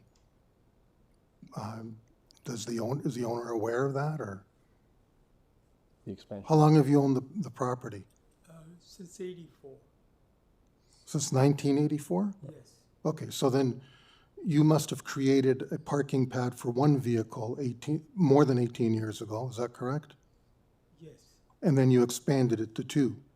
Because I have no space to... No, but that's what you did. You expanded it to 2, correct? That's right. Right, okay. So just to get some history. Well, fair enough. No, and I'll give a quick explanation. So the 2 vehicles belong to his son and his daughter-in-law. There's the wife's vehicle, the owner's wife's vehicle is what you would see in the figure 1 of my planning. You know what? I don't really care. Oh, no, I'm just explaining the parking. There were the reasons for why. I understand that. The owner did what he did. You know, a lot of us do tandem parking on driveways. And the fact that, you know, your client is an electrician, well, get a shop, man. You know, this isn't an industrial area. That's a convenience issue, that's not a right of use issue. Well, I'm just giving for context as to why. I understand. That's all I'm. And I'm giving you my context back. Fair enough. Okay. Fair enough. Okay, any questions? Just a comment. Looking at how it was in 2007, It didn't look bad. No, it doesn't look bad, and the tree's got a little bit of room around it. There's some decorative brick work up where the hydro pole is. It looks pretty good. Like, I would approve it, no problem, but I just don't like what he's done to it. It's a little over the top. Anyway, just my comments. Don? Yeah, thank you. Staff, could you pull up the site plan that's part of the information? Just want to make sure I got this straight in my own mind. What's the status of the bold dashed line that goes north to south on a curve? What is that? What does that delineate? Was that the street allowance? That's the property limit as far as I'm aware, because anything beyond that would be in the It's the city. what? Right, the property limit. Line. And anything to the right of that line is Okay. the city right of way. City Boulevard, yeah. So you're asking us to approve parking spaces that are in the 90% of the area is on the city property, correct? It's in the city road allowance. That's correct. That's correct. That's the existing circumstance. And maybe, on the basis of being sort of saying that this is a route that could be, that's why I established that up front with the correspondence with the bylaw officer, is that this is a route to be taken. Otherwise, if it was a non-starter, it would just rather you rectify it, just issue, address it however the notice was issued, you address what's in it if there was no means to potentially get it allowed, so to speak. Okay. Yeah, I'm just, And the other part of the context I was just trying to provide, I'm here because I can't change what's on the property. I'm responding to what exists and what exists in the neighborhood. And the point I was just trying to make, if you look, and I fully understand that this is something that was clearly done to accommodate for extra vehicles. It's clear that you can't even hide from that. It was done for obviously personal circumstances. The point I'm trying to make, when you drive through the neighborhood, there are a lot of wider, larger driveways whereby nothing precludes anyone from parking within the city right-of-way within basically their own driveway. Like there are several driveways, like even you'll hear from the deputant who lives directly beside my client. And also I actually got approval for a wider driveway, which I agree was a minor variance. And I agreed that it was minor, but it's still technically a wide driveway. But looking, if cars are parked at the end of that driveway, closer to the street. It's the same situation, we get it. Similar situation. I mean, look, we get it. The neighborhood has a number of widened driveways. There's a multitude of them, which are 2 vehicle wide. But what's being proposed here is 3 vehicle wide. But we have another deputant, so I don't want to get caught up in all of that just yet. We want to hear from the neighbor, then we'll come back to you. Fair enough. And then we'll have all this discussion. Fair enough. I guess I'm just trying to provide No, as much as understood, possible with what exists today, why it exists. My comments are to my fellow members as much Sorry. as to you. Okay. Understood. Okay, so if I can get the neighbor to come up. Good afternoon, committee afternoon. members. I live at 54 LOVILLA. I'm the owner. My name is Sam Pasquale. I'm in opposition of this application. I think this application doesn't fit the neighborhood. There's 5 variances. First one is parking length, 5.6 required, 1.9. I don't know, that's 1/5 of what's required. I don't know if the committee has ever approved this, for a smaller parking space. I believe not. Number 2, the driveway width maximum 2.6 meters, it's 9.21, which is 3.5 times. I don't know, has the committee ever approved that? Has that anything been illegalized for number 1 and number 2? Number 3 is a result of a bylaw infraction that you cannot park your vehicle in front of a front wall. And number 4 and number 5 are minimum front yard requirements and landscaping. If you go to page 1, I'm on a timeline here.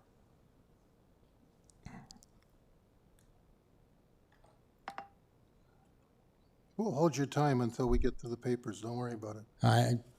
Can I keep talking then while they go to the papers? If you keep talking, we run the clock. Okay. Okay. Okay. So notice of violation is per section 918, section 5. You cannot park your vehicle in front of a front wall. No, we understand. Okay, you get that. Okay. We understand what the variances are. So let's go to number 2. Okay, you see the side vehicle parked. It's right to the edge. Okay, that's an obstruction. Okay, I can't see, or my kids there, when they come out, they play, whatever, they cannot see any vehicle coming around the corner because there's an obstruction. You're allowed to have a fence on the right-of-way less than 0.6 meters, basically.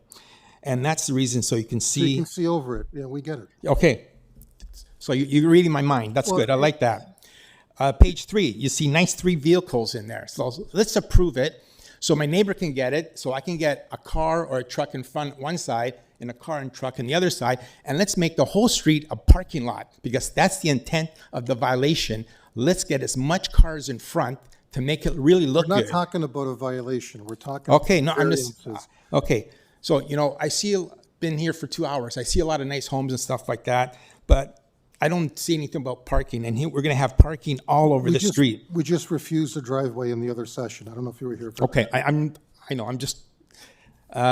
Okay, number 4. You see that the side yard. My property goes a foot or 2 feet above it. So he's throwing snow on my property. It melts. It goes in the weeping towel. It overloads my weeping towel, and I get water there, basically pumped out. So my foundation is susceptible to water. And number 5 is just to show where the property line is in relationship. Number 6 is a site plan. He can park 2 vehicles in the garage, and along the length of the property, you can probably park around 6 vehicles. That's 8 vehicles you can park there on that property. So he wants an extra 2 to make it 10. So I don't know about that. That doesn't make any sense to me. Page 7 is, I think it was filled out incorrectly. He's in with within the tree protection zone, and that is shown on page 8. You're wasting your time on it. I know, I'm trying to go quickly. No, listen. Page 9 is, could you kindly provide the rationale of justification of these variances and the reasoning behind the deviation from the application? Putting one car that's less than 1 point something meters, it just doesn't make sense. You can't do that, basically. And I'm sure you read that. I'm just going to go quickly through here, basically. The maximum permitted length, he's 1.7. So I'm just going to close it up right now. I have kids. There's obstructions.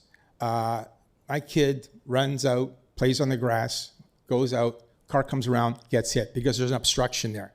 And that's why they have that. You can't park on the right of way. You got to park behind it. And you don't want it in front of a house. Around the corner, there's a guy that owns dump trucks, and he parks dump trucks on his driveway. I'm not talking like commercial vehicles. You give approval for that, they can park whatever they want. No, you need to call enforcement for that. Sorry? You need to call enforcement. Yeah, what are they going to do? Give them a ticket.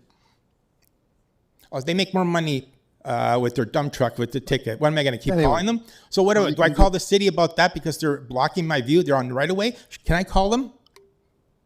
That's a question. Well, they're here because they're not in a legal situation. Okay, but you said you should call the. No, but I don't want to hear about your neighbor's dump trucks because that doesn't Okay, have so any, there's an that has obstruction. nothing to do with what we're talking about Okay, here today. there's an obstruction. He can't park on the right of way. The bylaw says you got to be 5.6. The maximum width is 2.6 driveway width. He's just breaking everything, and this is just serving his personal interest. I get it. I'm trying to get more from you in terms of how it impacts you. I can't see. You coming here and telling me that this doesn't comply with that, this doesn't comply with that. Okay. Is a waste of time. Okay. Because we can read that ourselves. Okay, he parks his vehicle there. Okay, I can't see down the street. Somebody gets approved, they park their vehicle. I'm gonna be boxed in. I got a house, brand new house, and I can't see. I got kids, they go into the street, a car is coming around So because they that's can't your see. principal issue is the obstruction from the street. Well, the obstructions from the street, my kid's safety, okay? I have to look after my kid's safety. And this Okay. impacts your kids' safety how? Well, they're on the grass, they play outside, they go into the street with their bike, a car comes around because there's an obstruction. he They gets won't hit. see them. Okay. Thank That's you. a big safety issue. That's what I'm trying to get out of you. I can't unring the bell when somebody gets hit. I got you. Okay. And last thing, I want you to change spots, each one with me. What would you do if I was there and going to vote yes or no? Anyway, well, his time was up. We were into question. Thank you for your extra Can I- time. Thank you. Thank you. Just, may I make a suggestion? So if there are people, neighbors, who are parking in the City of Toronto right-of-way, and they're close to the road allowance, call 311. Make a report. Then I have to make a lot of reports because a lot of people are doing that. Well, A lot of, I have if to you be feel on the strongly phone. about it, call 311. That's Okay. what it's there You know for. what? Then I'll start calling 311. I'll start calling 311 on everybody. Sure, I have a question. Sure. I didn't get your address. What was your address? 54. You're 54. I'm on the west side. Yeah, okay. I'm on the And driveway your- side. Your driveway is widened also, correct? Widened? Yes, it's As I widened th- also. I think I got 6 meters. What did I get? This was a year and a half ago. 6 meters, so 19.65 feet. That's the allowable for. When you park, you know, there's a distinction between road allowance and the pavement of the road. I can surmise with great confidence, 90% confidence, that everybody parks in the road allowance. Why? Why do they park in the road allowance? Because there's no sidewalk there. If there was a sidewalk there, they wouldn't be parking on the road allowance. But when you look at the street, LOVILLA, okay, There's no. everyone parks in the boulevard. Part of their vehicle is always on the city road allowance. You take a look at your pavement, it's within the city road allowance. The point is that everybody parks within the road allowance. What's not permitted in this case is no parking on the travel section of the road. Now, if someone calls in for parking enforcement, they can go through the whole road and tag everyone, because you're all parking within what you believe is your property, but part of that property is road allowance. Yep. As long as you're not overlapping onto the traveled section of the road, practically you can park there, unless there's a no parking regulation. If there's a no parking regulation, parking enforcement on complaints will go out and ticket everyone, and they'd be ticketing everyone In every on the neighborhood. driveways, everyone on the driveways. Can I answer that, please? Sure. Okay. So, do you think that you, as well as everybody in the street, parks on the road allowance? Road allowance means part of your boulevard. You mean past my property? Is that what you're saying? No, past the paved section of the road. So you're saying I park at the edge of the, right to the edge? If you park closest to the travel portion of the road, Where the road that is paved, Yes. if you park as close as possible to the edge of your road, okay? Yeah. You're in the road allowance. You're in the road allowance. Okay, Dominic. You're an infraction also. Okay. How many feet? Can I say a thing? All due respect to the committee member, I park my car in the garage every night, and I park my car, please, I know you're not going to believe me. I know you probably don't believe me, but I park closest to my garage door. I have, I think, a 6 meter setback, and my car is within that. I never, ever park past this, close to the curb. And that's the God's honest truth. I know you don't believe me. You're going to call me a liar. That's fine. But that is the God's honest truth. Because cars get broken into. I park my, no wonder people are wondering why the cars get robbed. Park it in the garage so you don't get robbed. And that's why you'll stop people from stealing cars. Okay, okay. That's the honest truth. No disrespect to you. I'm just saying. In But any the case, committee members have looked at Google Street View, which shows them what's happened in the past, and it does show 2 vehicles in your driveway, one behind another. And one is next to the. I just moved a month ago, so it could be like vehicles, contractors coming in and out, basically. The house is still under construction, still not finished. I think So your property does actually have 2 legal spots in front of the garage, from what I can see on Google. Yes. Yes.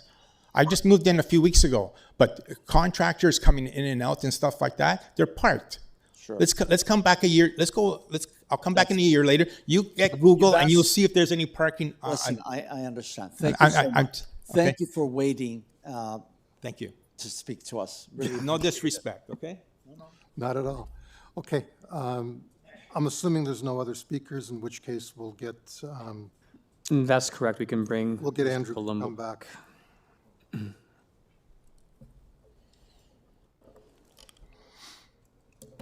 Well, Mr. Gully pretty much summed up stuff. I was going to raise the point about the sidewalk. That is why that driveway condition exists. You don't see, because there is no sidewalk. There's no situation of a sidewalk where you can even park or block it that you find often, like, again, just driving through the street. And the point I was trying, Mr. Pasquale's concern is, applies to his property just as it applies to the owner's property in the sense, and I understand, I'm not saying I don't believe him about where he parks his car. That sounds like a reasonable reason to park your car in the garage. But that's not to say that no one can't park in at that portion, along that portion of if it is such a concern, but it seems to just be a very common occurrence in this neighborhood. There are like a lot of large neighborhoods. yeah, there you go. But it's particularly in this neighborhood, and I live just one subdivision north, so I'm very familiar with this area as well. I've already explained the specific circumstances as to why my client did what he did. And I'm just seeing as he's here today and hearing the comments from the committee. Any changes to obviously his existing layout, it would be a detriment to the way his household operates. But I mean, if it even means losing one of the parking spaces and restoring it to some form of landscape, I think he'd rather not have an outright refusal. I think he would just even like to keep one of them. But that's, again, it's in the committee's hands. They obviously like to keep everything the way it is. He tried to take whatever measures possible to improve what was there, as well as plant a new tree, because the existing one, obviously, it is in the situation it's in, but like I said, that's in the committee's hands, and it's something that he's willing to offer up in an effort of, again, and also in the effort of the concerns that have been raised. I mean, that would potentially eliminate some of the issues, but Planting another tree isn't going to solve anything. There's probably not enough root structure left there to add another tree to that tiny green space that's remaining. it would be as close, you could see the location, it's as close to the east as possible. You're probably right about that. Well, yeah, Mr. I mean, Mark. it would be Put it wherever you think you can fit right it. next to your neighbor's driveway, quite frankly. It's the only place you could put it. On the east side, you mean? Yeah. But I'm not an arborist, but my guess is that the root ball of the existing tree is going to be interfered with. It's compromised. It's right compromised now, but it will be further compromised if you try to plant another tree in that same area. Yeah, I mean, I would be happy if it was just restored to what it was. To what it was in 2007. That's why I provided that comment to the committee, because we've heard that To come today. back to what's before us now, if we approve this, your client has to go to transportation to get not one, but 2 parking permits because he wants 2 vehicles there. Funny enough, the report didn't specify that, but that's something he would be willing, and he would have no choice but to do that. But they may refuse him at that point as well. They may say, well, we'll give you 1, we won't give you 2. Because when you're getting that boulevard, correct me if I'm wrong. When you get a boulevard parking permit, you get it for. That makes sense per vehicle. Per vehicle. Per vehicle, and that makes perfect sense, actually. Not per the area. I guess my question would be, back to the transportation staff, and I'm not trying to undermine anybody, but if that's the case, you would think that would be something that would have been clear, that it would be just not 1, but 2 spaces, because it is 2 spaces. Maybe it's maybe it's one of those things that's an understanding. They're but just making a general statement that parking is located in Fair the enough. boulevard and therefore requires a permit. Right. Right? A permit, that's like singular. Yeah, we're getting into semantics. Just semantics, I understand that, yeah. I mean, I agree with my fellow committee member that, if what was before us now is what I see here in 2007, I wouldn't have a big issue with it. But the way we have to look at these applications, the way we're supposed to look at the after-the-fact applications is as if it has not yet been built.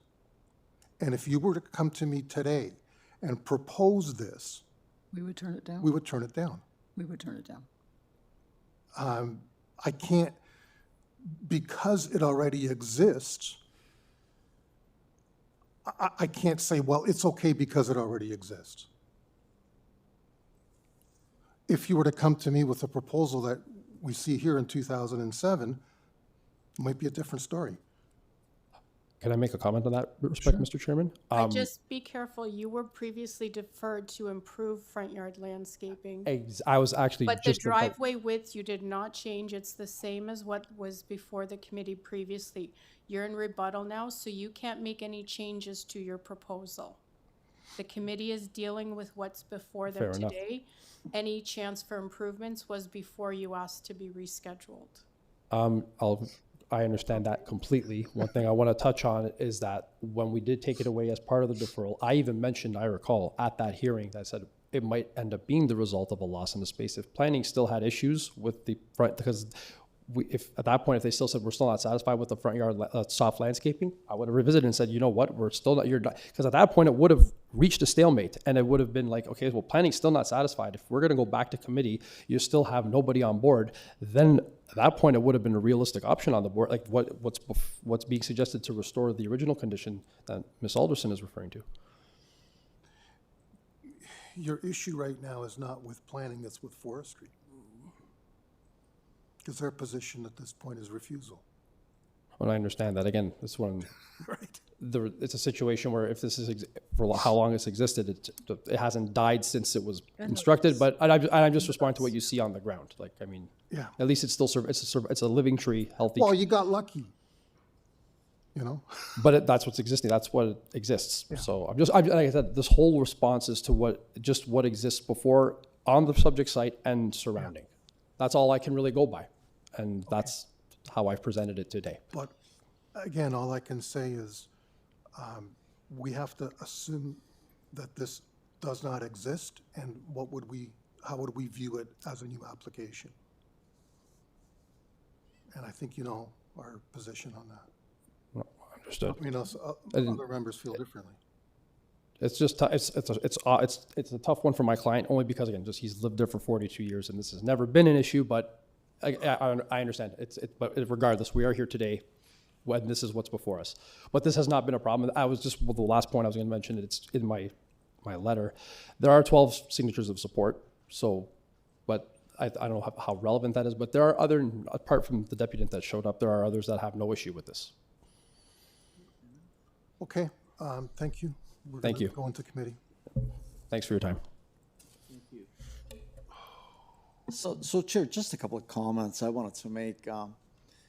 I think it's a fact that most of us park in our driveways thinking that we're on our private properties, but majority of the time, the lead-in to our garages is through a driveway that's partly constructed within the road allowance, that means within the property of the city, and then partly on ours. And I think this is why transportation... Can I send the city a bill for shoveling that snow for the last 15 years? We have.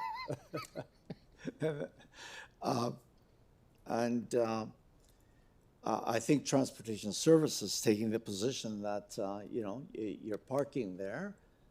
You may be fined from time to time if your car or part of your vehicle is overhanging onto the traveled section of the paved road.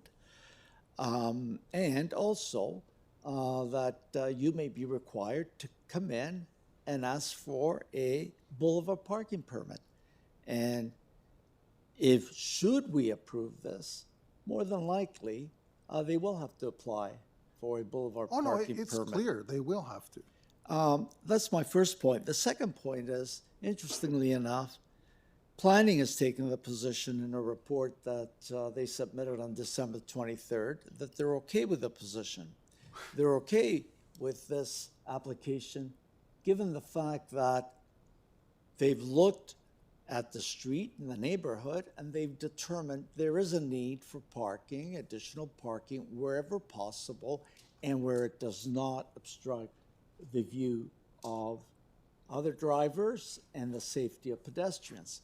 The argument that if you park in the boulevard part of the driveway results in a hazardous condition because it reduces your sight lines in all directions, it has no value because every time we park in our driveway, we block the view of our neighbor. We block the view of the neighbor. So it's nothing new. So I just wanted to say that traffic is not objecting. Traffic is suggesting that you may have to apply for a boulevard parking permit. And if you apply for a boulevard parking permit, a lot of other people on the street are going to have to apply for a boulevard parking permit. Secondly, planning is silent on it. They're saying it's okay with us. We have no objections. So that's all I'm saying. I'm surprised at I'm not surprised.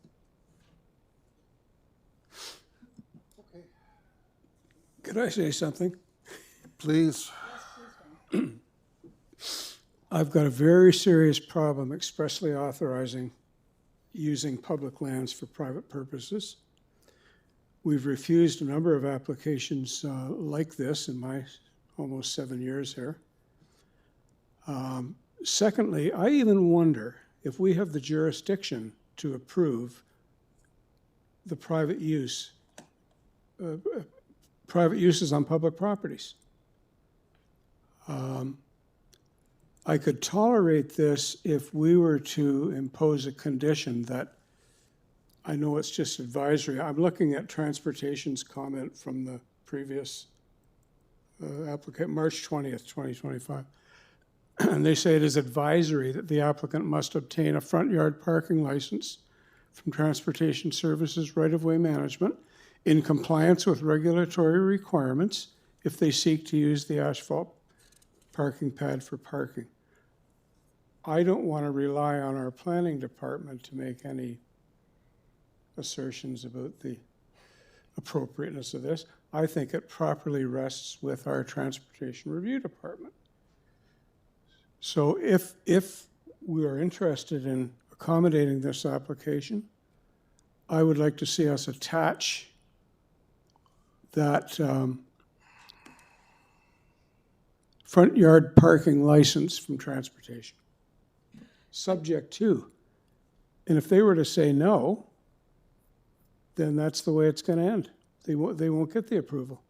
You can't. I just don't feel comfortable allowing private parking on public land. So the comments from Transportation Services are advisory. They have not asked for it as a condition, and you can't put a condition on city lands.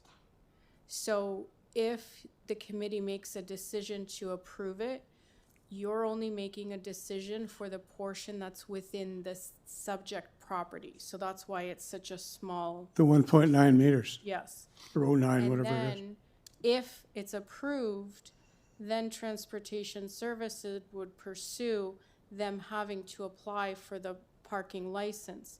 Because if you put it in as a condition and they don't get it, then it doesn't matter. So is it okay for us to allow private use on public land? You're not. You're Oh, we're only allowing permitting the the 1.09. variance on the subject property. Okay. So, Chair, at your discretion, may I just make additional comments to what our director has just said? We're not here to authorize parking on the public road allowance. We're here to determine whether the first three variances have to do with parking, okay? Will we allow these variances? We're not saying that we're allowing parking. We're being asked, do you find that the first three variances which relate to parking and driveways, Are acceptable. traffic, meet the four tests? Variance number 4 and 5 are asking us, can you determine for us whether or not the landscaping meets the four tests, what's being requested? So that's what we're being requested to do. We're not being requested to allow people to use the use the public road allowance for private purposes. I think we're really making a mountain out of an anthill here, but that's what we're being requested to judge on. Those 5 variances, 3 which relate to parking, and the parking And 2 that is relate. not necessarily the typical parking that we see. The spaces themselves, the dimensions are very different to the 2.7 by 5.9 or 5.8 that we're looking at, because the spaces are not perpendicular. They may be parallel to the road, et cetera. And the other 2 have to do with landscaping in the front yard. Yep. And Okay. Yeah, I feel better about this. If here's my understanding. Say we approve this. We're approving the 1.09 width or length of the parking space, whatever it is. If that Transportation Review denies the front yard parking license, Yeah, then what then, happens? to then the it asphalt? doesn't happen in practice. Yeah, no, but And he can park a bicycle or a motorcycle in the the park. problem is the asphalt's still there. Because we've approved it. Yes, and look at variance number 2. That's not a minor variance. 2.6 to 9.21. That's not minor.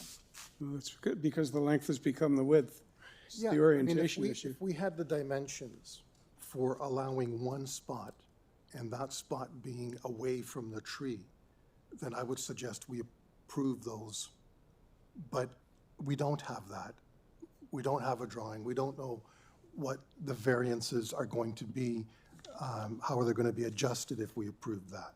So it should have been. So we're kind of stuck to either approving or refusing.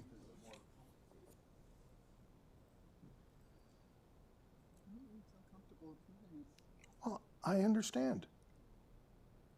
So let's stop talking about it. Barb, because we can't approve just one of the 2 parking spots, because we have no dimensions for that, right? Well, completely different. Yeah. And we can't say go back in time and restore the 2007 version. Well, we can, but that would essentially be a deferral, and we've already heard this item. You don't have any of the figures for that. We just have the photograph from 2007. Technically, correct me if I'm wrong, we are being asked to approve a parking pad that would accommodate a motorcycle. That's all. 1 meter. That's all we're approving. No, but we're approving the width. Yeah, Look at number 2, there's versus 9.21 meters. we're approving the width and the length. Yeah. Yeah, you can put a lot more than a motorcycle on there. So practically speaking, it is a parking spot for a motorcycle, less than 1.0 meters wide. Is that a motion?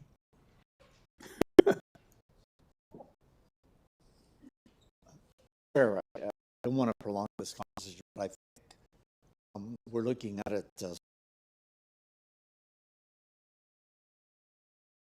from a view that are variance to possible parking spaces. Test, yes or no, and I guess that's what we have to ask ourselves. Okay, my answer is no. And throughout that neighborhood, yes, there are wider driveways. There are a multitude of them. But in no case have I seen a single example of a driveway that accommodates 3 cars in parallel. They're most, except 2. But I think 3 is pushing it.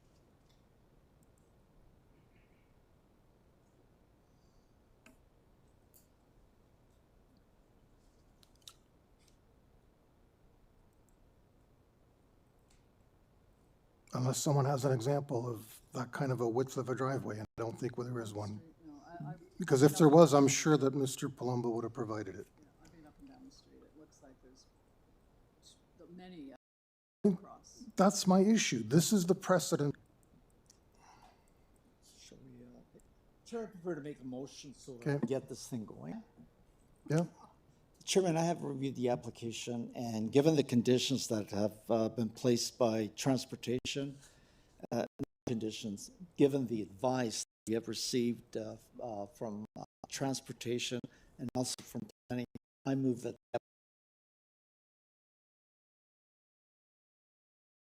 forestry condition number 1. Okay, so we have a motion from Dominic to approve the application. Is there a second?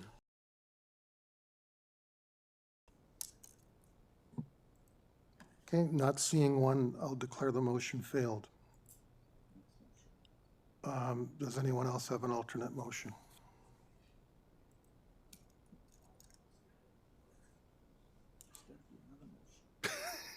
Another motion somewhere. Somewhere, yeah.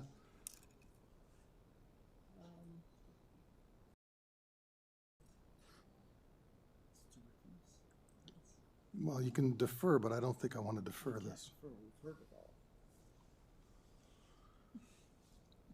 Well, you could defer, I suppose.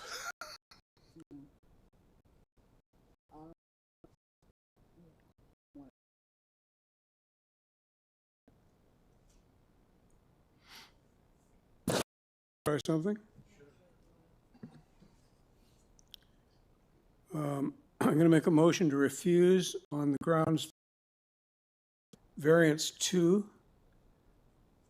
requesting a proposed driveway width of 9.21 meters is gross excess of the maximum permitted driveway width to the extent that the proposed driveway is excessive in a front yard. That's my motion. So are you using the variance 2 and approving the others? The refusal in general. Okay, got it. Yeah, in general, I don't think the rest of them, it doesn't matter. He can't do anything with the rest. I concur, and I just want to add that, you know, if you had a plan, I would be approving it, good about approving it, but from just from an aesthetic point of view, it's kind of, yeah, anyway. Okay, Laura has ended the motion to refuse. All in favor? Opposed? Okay, the application is refused. Much longer than I thought.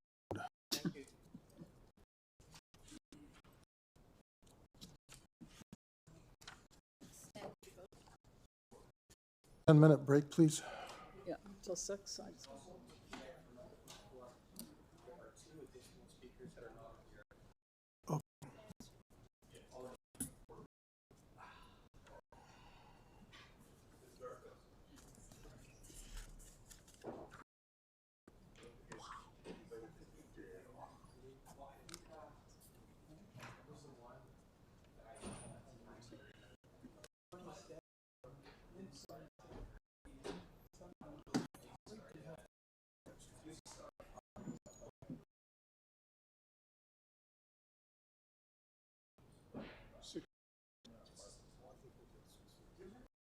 think I'll get paid a full day. Showed up with it. I think. What? 7?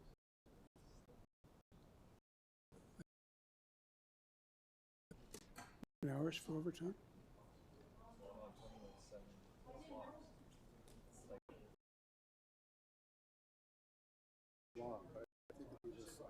Yeah, this next one's a long bear. That's pretty quick. 5 minutes.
over the front lawn. And no one's doing. I know one guy. Yeah.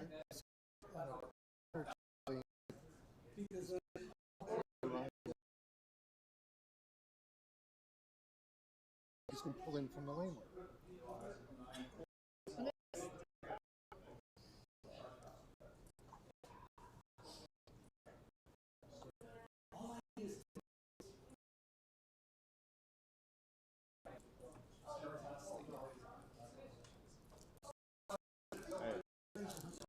Good, how are you?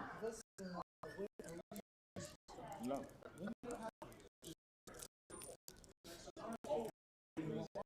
Yeah. Small.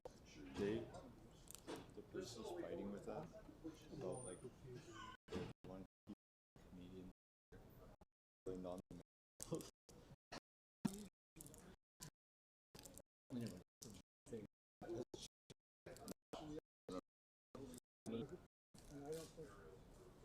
And that's the point I was trying to make. That's right. Is that overdose? Only because for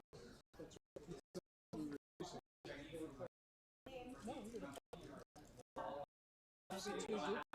Yeah. That's right. I've talked to a number of developers who say that basically they're not those.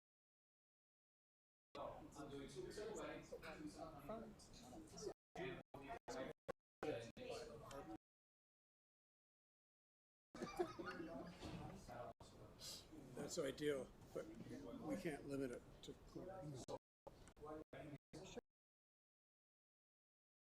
And risk of appeal. Picky. Yeah. Be picky and then.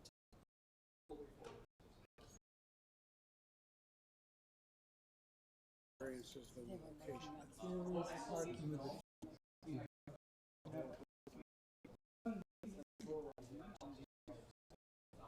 Fine.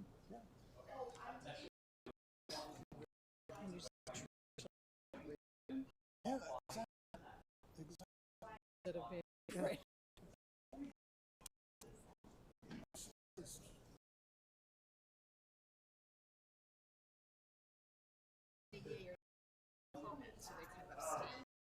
They do that. That's Which is just, a very Gonna get snowed in. I think sunset. Paul's at a. Right, I didn't know him.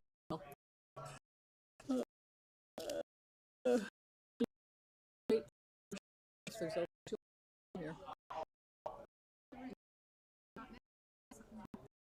How about that?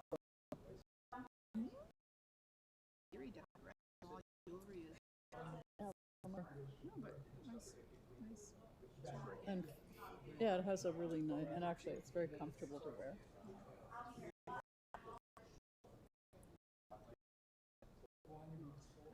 I do feel,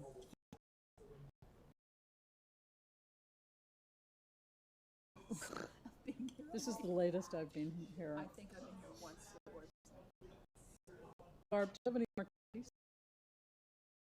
I need a little pick me up.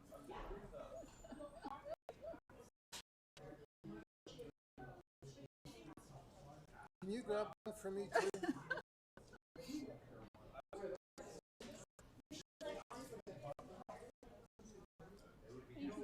Thank you. Need a little pick me up.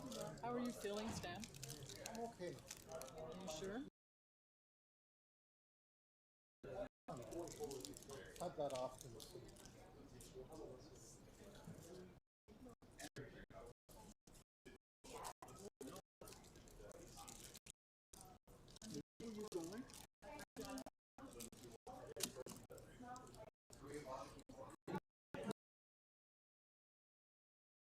From shoveling snow, and I've been sleeping in the Murphy bed for the last 3 or 4 nights because Have you been banished? our daughter, her boyfriend broke up with her. She's coming in the middle of the night crying. That's sad. Hard.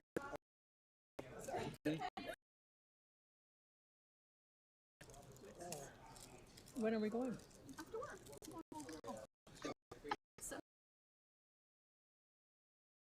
I was thinking for dinner. The Home Smith Bar. I'll go and record. She's thinking.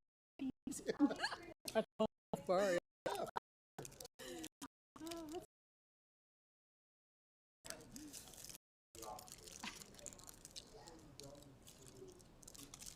I needed this.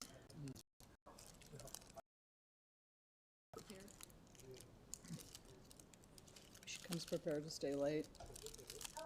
No, we can't. What time are we?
Yeah, we do.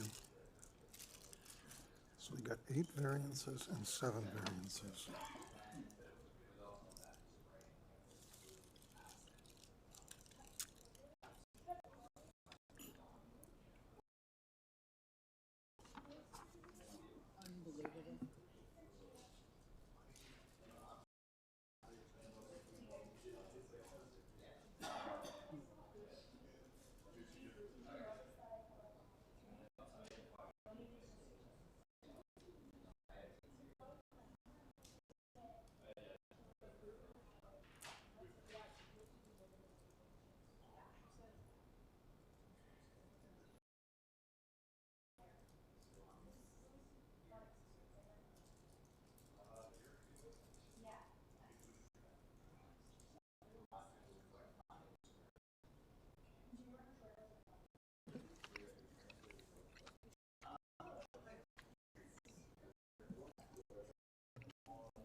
Okay.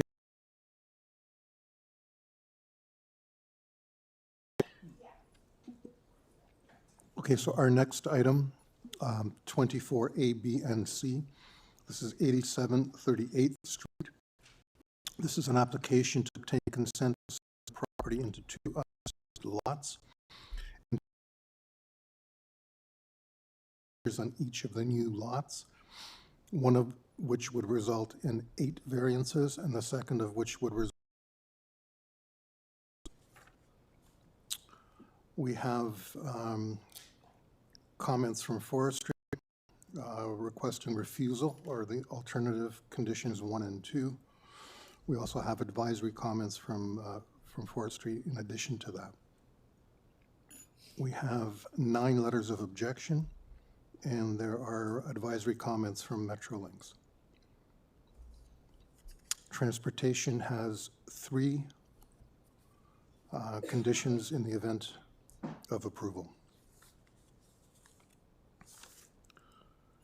Patrick? Yes. Welcome. Good evening, everyone. Thanks for the big wait. Okay.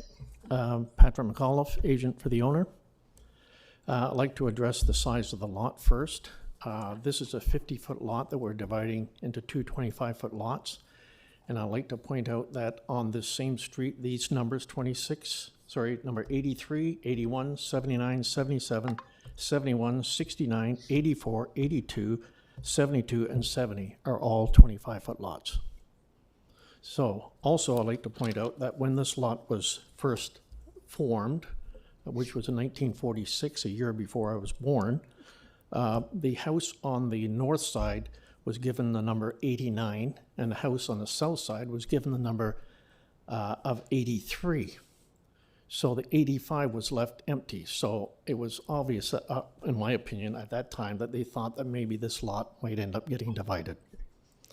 So we're not asking for anything that isn't already seen on that street.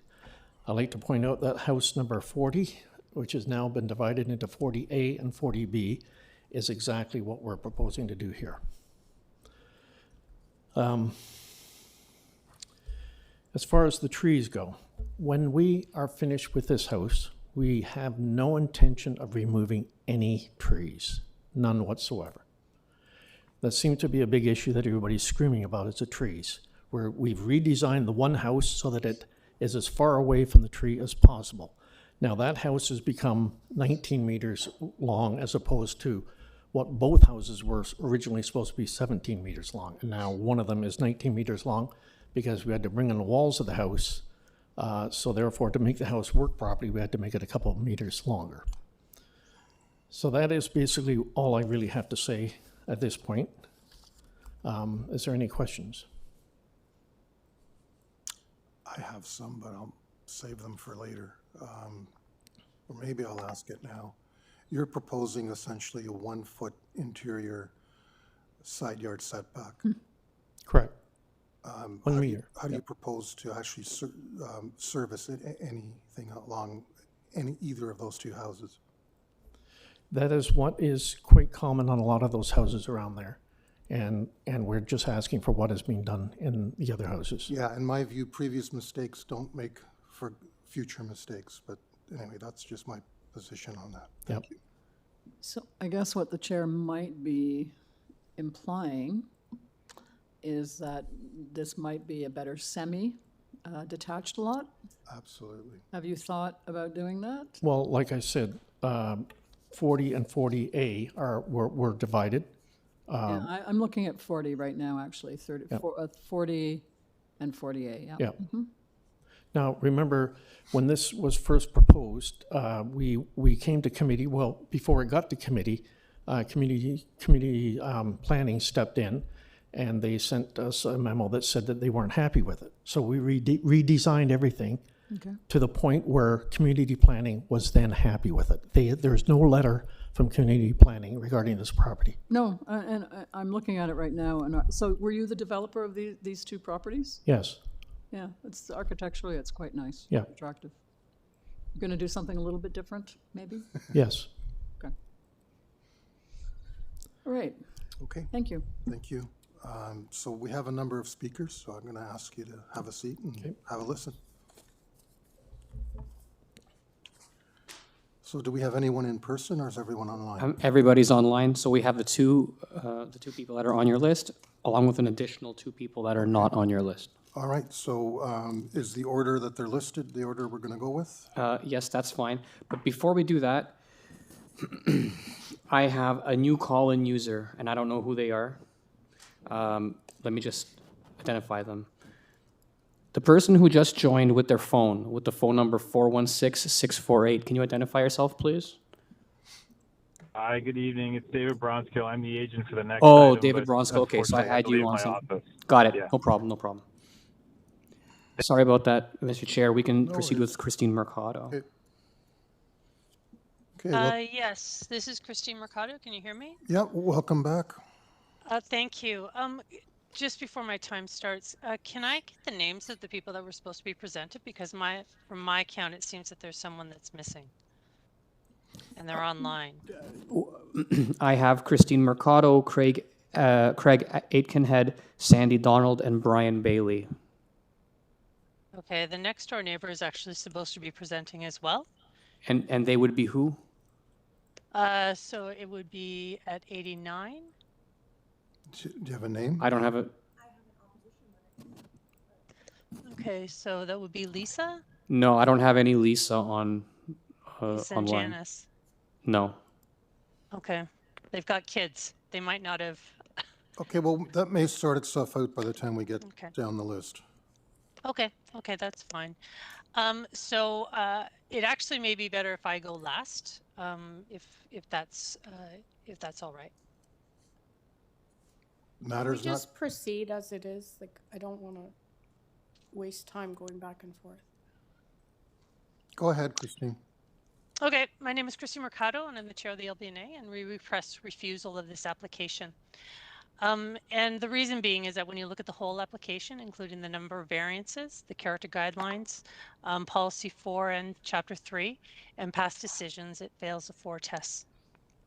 We've been deputing here for a while now, and we don't regularly see applications that have got upwards of 15 variances.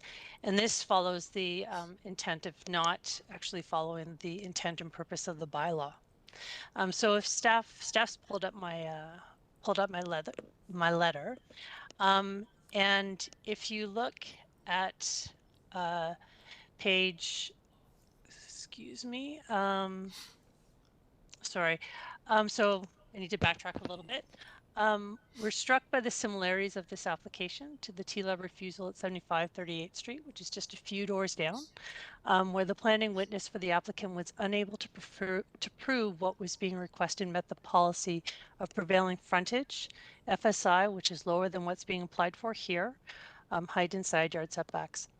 It also did not meet the guidance offered by the character guidelines, which is clarification of 4.1.5. This decision and its highlighted paragraphs are in attachment 13. So that's on page 63 of my letter. Paras 64, 65, 70, 70 to 72, 77, 79 to 80, and 93. So if you go to page 6, we have looked at the policy, 4.1.5, and examined the block, the geographic neighborhood, and adjacent streets in accordance with the policy on mixed characteristics. On page 10, on the guidelines, it states that new severances that generate lots under 8 meters does not meet the intended purpose of the bylaw.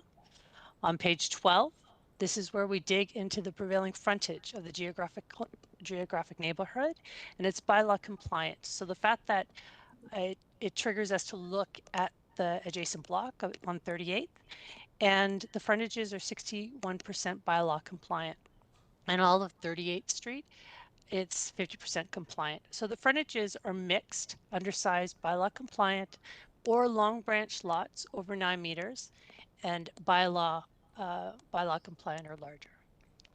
So it's not just about frontage though. So on page 14 of our letter, you look at the data. The prevailing lot area is larger than what's requested. And then on page 16, this crystallizes the lack of compatibility. The prevailing FSI is bylaw compliant, 68% in the geographic neighborhood and 50% in the immediate. And that's on page 16. So there are only 6 similar severance development, 2%, and they all predate the character guidelines in OPA 320, which was 7 years ago. So this is established policy. And it's not stop development that's as of right or with variances that are truly minor. And I'll point to 7138. So that's a recent renovation that created a house at 0.42 with no objections from the neighbors. So the impacts are depicted in sections 8 to 11. And the applicant's approach proposes houses that are incompatible and do not respect and reinforce. It inserts dominant garages on a street that's mostly grade-related windows in front and on a street that is a block away from transit. They're longer, much longer in this version, creating heat islands and absolute shade, and high decks over 5 feet, creating overlook and impact privacy of neighbors. And most importantly, the severance remove protected sized trees. So digging does require, digging for a severance does require digging to lot line, and removing tree canopy and root systems that are fatal to trees that aren't even in the footprint of the new home. So extensive modifications of policy has opened up housing, options to be built on this property, but the flexibility and options does not overshadow the policies of 4.1, which have not changed. If you go to page 26 in our letter, we've highlighted the most impactful variances, and we've supplied references to 16 committee of adjustment decisions on length, which we could not find a decision supporting it for, and we couldn't find a decision that supported a 0.3 meter side yard setback. So go to section 12 on page 36. We have 9 TLAB decisions in the geographic neighborhood, and 75, 74, and 938 that decided severance, protected tree removal, and double-digit number of variances do not meet the 4 tests. So, so I request that this panel look beyond lot configuration and look at the entire application. The applicant deferred, but was immovable to discuss an application that did not sever the property. And in their presentation, their data is limited. So it is their responsibility to present prevailing physical Christine, I'm going to characteristics. get you to wrap up, please. Yep, for sure. So it is their responsibility that they actually prove that their application meets the 4 tests and it adheres to chapter 4.1.5. So it's the creation of deficient lots with high FSIs, decreased side yard setbacks, and unsupportable tree protection that makes this application unsupportable. So And I you have to think look at I think you're previous good. We're going decisions to as leave it well. there. And it's been argued before, so we respectfully ask for refusal. Thank you. Any questions from panel members? Nope. Okay, next speaker.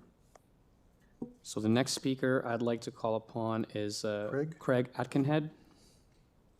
Hi, thank you, Chair and committee members. I know it's been a really long day. My brain is mush. I've had my 2-year-old home from daycare, so I hope I can do this in 5 minutes. And I would love one of those candies you guys are eating. I need it as well. That was our lunch, buddy. I hope you can get something good after. Yeah. I'm an amateur at this. I just actually live in the house next door. So I'm in 83 38th Street, and I just am here to object to the proposal. It's the same objection really that I had at the very beginning of this process. In speaking with neighbors, Lisa and Janice as well, who can't be here, but we're afraid of the size of these lots. It's not minor. I recognize that the agent referenced the size of our lot being 25 feet, but our home is very modest. It's a very modest size, and to bring the floor size index up to double that on 2 separate properties, it just does not seem minor to me at all.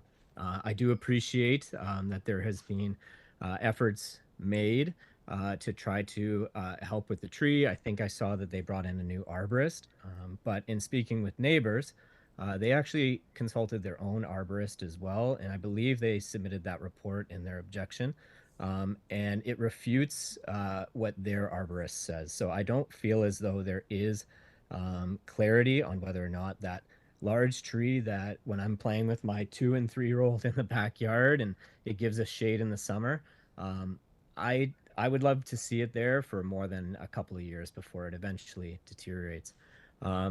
Not only would that loss be huge, but if you take a look at the plans, you can see that the house right next to us, I believe it is 80, maybe 87 part 2. Not much has changed in relation to that one. So the length of the house is quite long. It's going to extend far beyond what the original footprint of the home is. And I can't see how this can be approved when such a small footprint house could be separated in 2 lots with massive homes put on those severed lots. I'm sorry, I just want to quickly look at my notes here. One thing I do want to bring up, and it is one design element that I would like to raise, strictly from like a planning perspective. I have noticed that the north unit was revised to assist with tree mitigation, but the south unit is largely unchanged. The plans continue to show multiple bedrooms, each with its own ensuite shower, along with a basement suite. I want to be clear, I'm not raising this as any sort of enforcement issue or anything like that, but I'm raising it because it is a land use and a planning issue.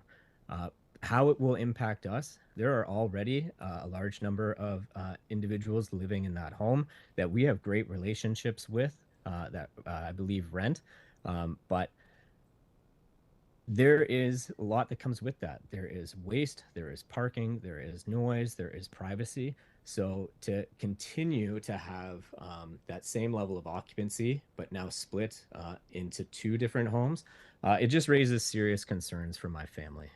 So I believe that is everything. I think in the end, I've listened to a lot of these. I've been on actually since like 12:30. It seems as if this is not minor, so it does not pass the four tests. It's not desirable. There's many objection letters in the neighborhood. It's not maintaining the intent of the zoning bylaw, and it does not conform with the official plan. So I yield my time. Thank you. Any questions? I'm assuming none. Sandy Donald?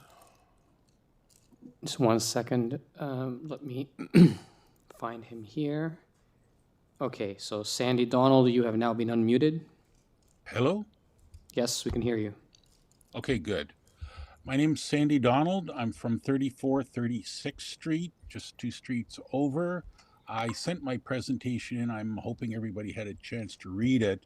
It's 25 pages long, so what I'm going to do is just go through the actual summaries for each section.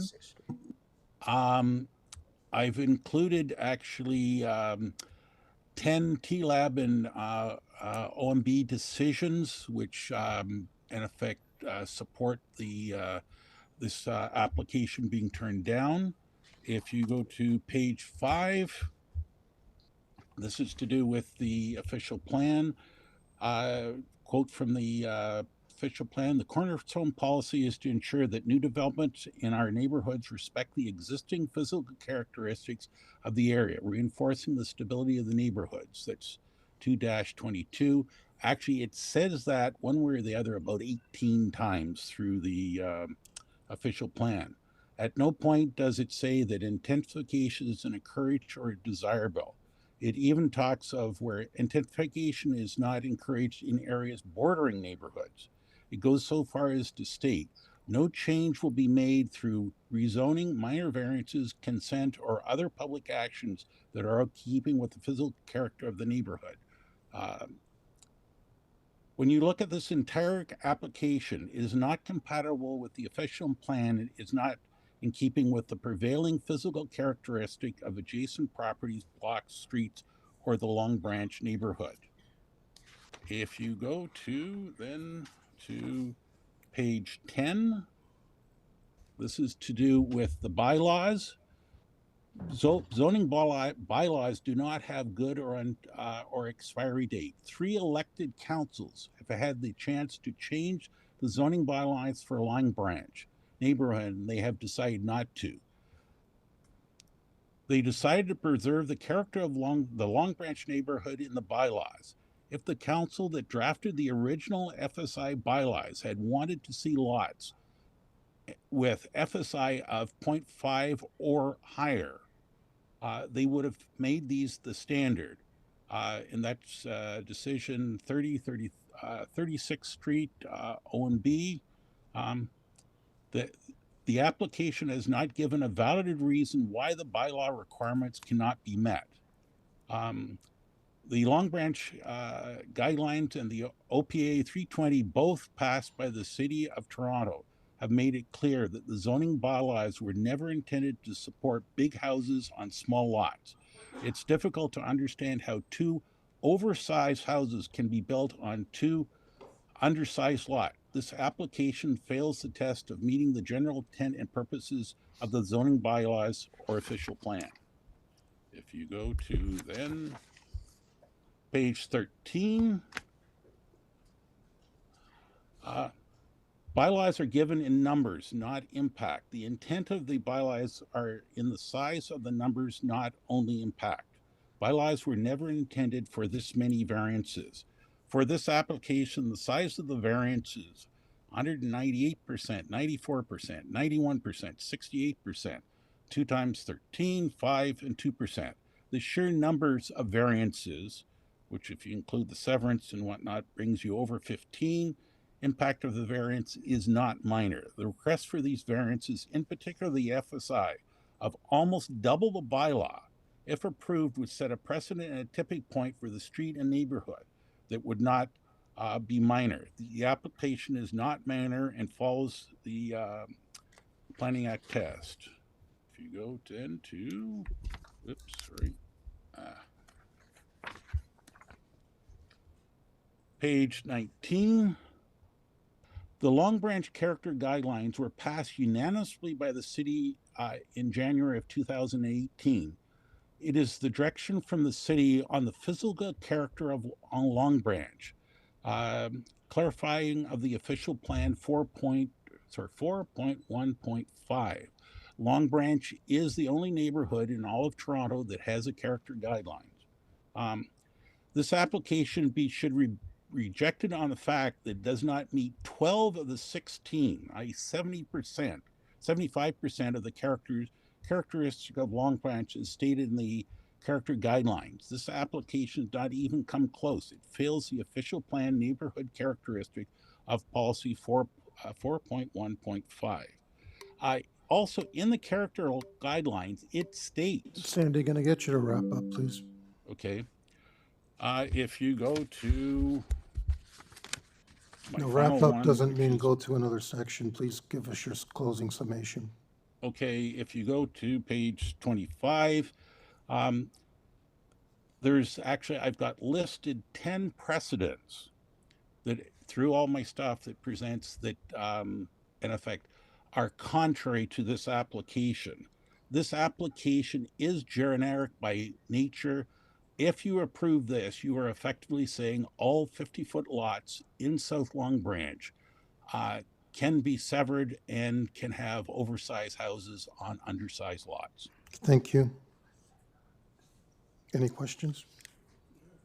Okay, Don. Yes, sir. You mentioned variance 3, the floor space index being almost double what the bylaw permits. Yes. Is there a floor space index that you would feel comfortable with on these lots? What's interesting in the city's a manual or whatever in regards to variances, they give the example of a variance that is 5% off the what's requested. You know, double is just not close. Just if it's in, you know.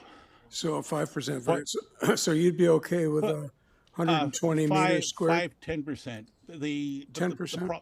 Yes, so many of these variances are they're the straight definition of the word. If you call it minor, it blows that straight out the window.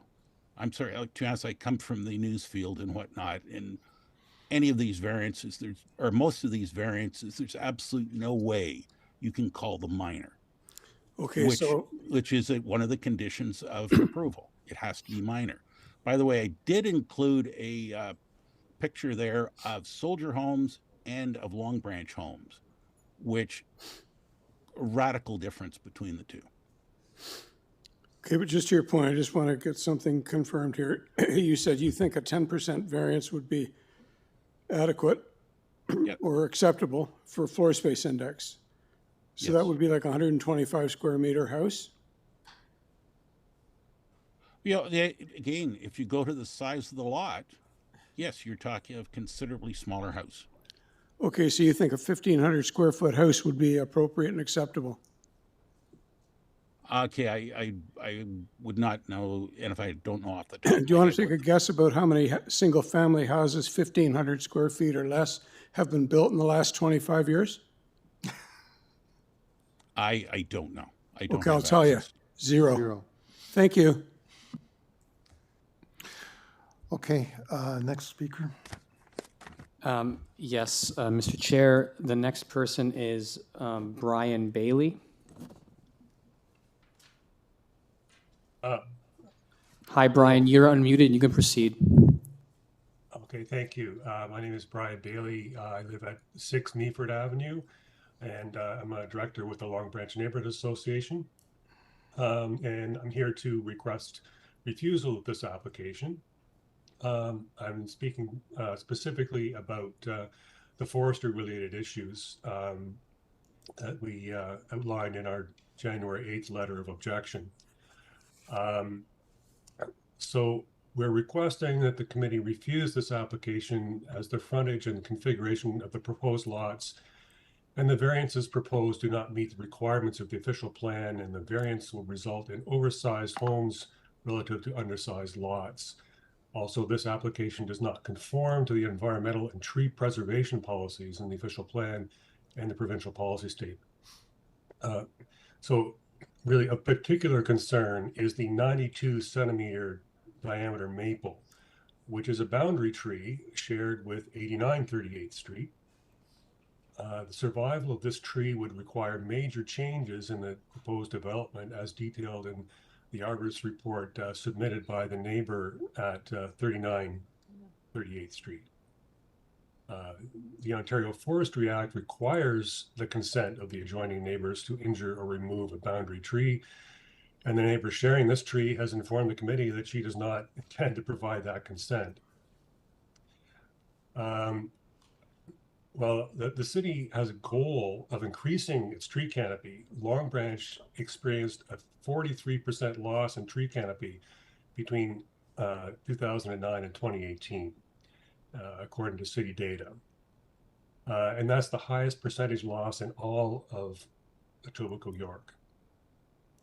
And this particular tree's size makes it one of special concern because according to Toronto's Strategic Forest Management Plan of 2013, only 1% of Toronto's trees have a diameter in excess of 76 centimeters.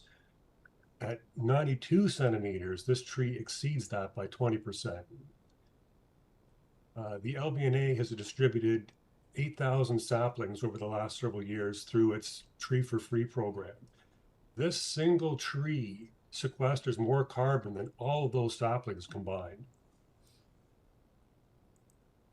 Now, the arborist report submitted by the neighbor at 89 38th Street states that the proposed development would restrict 43% of this tree's minimum tree protection zone. The arborist analysis notes that given that the minimum tree protection zone is already restricted by the existing dwellings at 87 and 89 38th Street for almost 20%, the additional impact of 24% of its tree protection zone is not acceptable. The current development plan will likely cause the tree to be destabilized and or decline.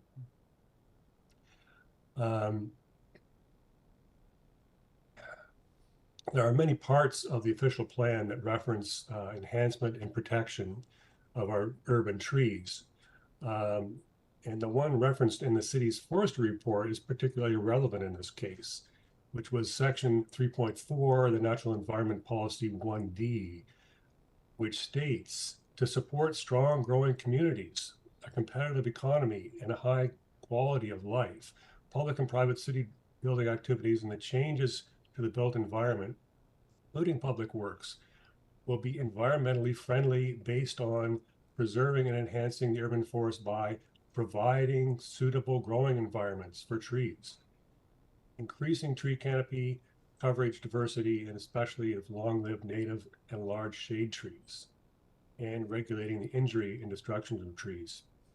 And that forestry report had a lot of good recommendations, and we fully support that. So essentially, this application fails the 4 tests under the Planning Act. It's not appropriate for the development of the land, as other development renovations could occur that would not require the removal or injury of existing trees. The general intent and purpose of the official plan is not being maintained. The general intent and purpose of the city's bylaws is not being maintained, and the variances requested are not minor. So we request respectfully that you decline this application. Okay, thank you, Mr. Bailey. Any questions? Nope. No other speakers, Paul?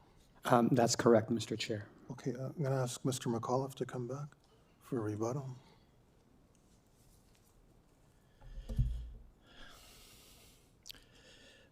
Listening to what everybody said, the fact of the matter still remains that we have no intention of removing any trees, period.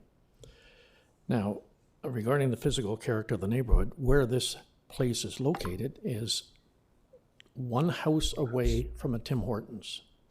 Across the street from the Tim Hortons is an auto repair shop. Right in front of the house next door is a triplex.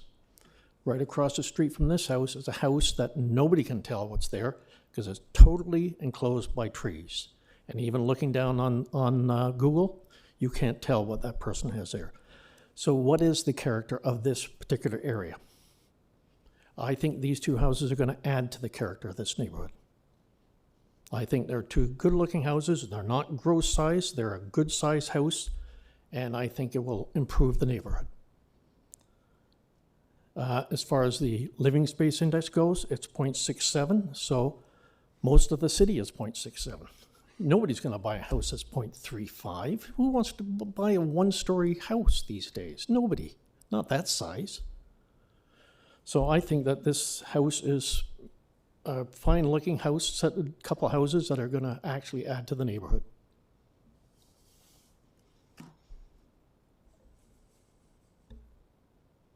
Any more? Nope. Okay. Stand by for questions. Okay. Questions? No questions? No? Okay, thank you then. Okay. We'll take it into committee then.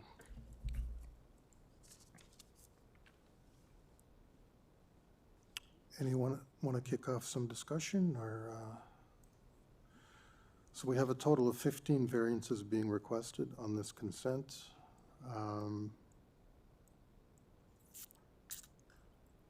And personally, I believe a 0.3 setback is unacceptable. I also believe that a 0-meter lot line for the roofies is also unacceptable, which is variance 8 and variance 4. If anyone else has any comments? This particular property is very close to a bustling main street, so, and it's, looks like it's almost directly opposite an auto repair shop, and it's almost directly abutting a Tim. There is a residential property between it and the Tims. Yeah, so- there's one. Yeah. Not in very good shape, based on street view, but anyway, yes, there's one. Yeah. Anyway, just wanted to comment. No, and I believe the applicant is completely correct in that this is very close to the commercial side of the neighborhood. And, you know, the character can be improved, but my issue is what's being proposed on the two undersized lots. And it just cumulatively smacks of overbuild.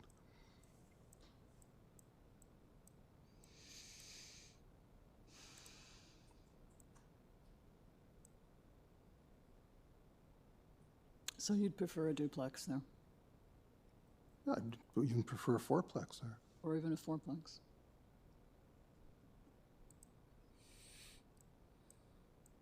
In fact, it would be an ideal location for a fourplex. It would actually be a very good location for a fourplex.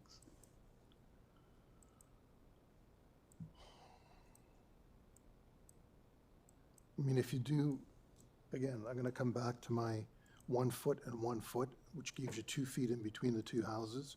And so, and someone, and these are going to be lots of record, so someone can put a fence down the middle and basically make that space completely unusable, and the walls to the two new houses inaccessible, which is the issue that we have in the older parts of the city, that we have bylaws that are we're trying to rectify that. Sure.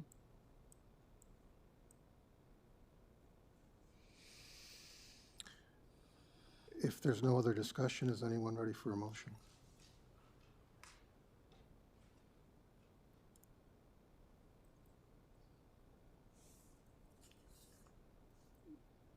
If not, I'll do a motion. Chair, I had a question. Just one confirmation. We did not receive anything from planning, is that correct? Planning doesn't give us anything on consents anymore. I know they have the form as Yeah. to whether or not to proceed. That's it. They don't comment on the merits of the application. Well, there's no question that this particular property is ripe for redevelopment. It's it's what's being developed there, what's being proposed there. That's the problem. Yeah, I wish it was something like a fourplex. I wish it was something else. Duplex, fourplex. Thank you, Chair.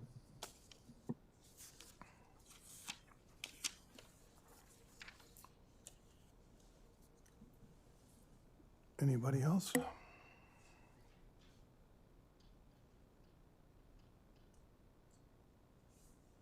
Chair, I have the same concern as you do when it comes to the variance number 7 in particular. But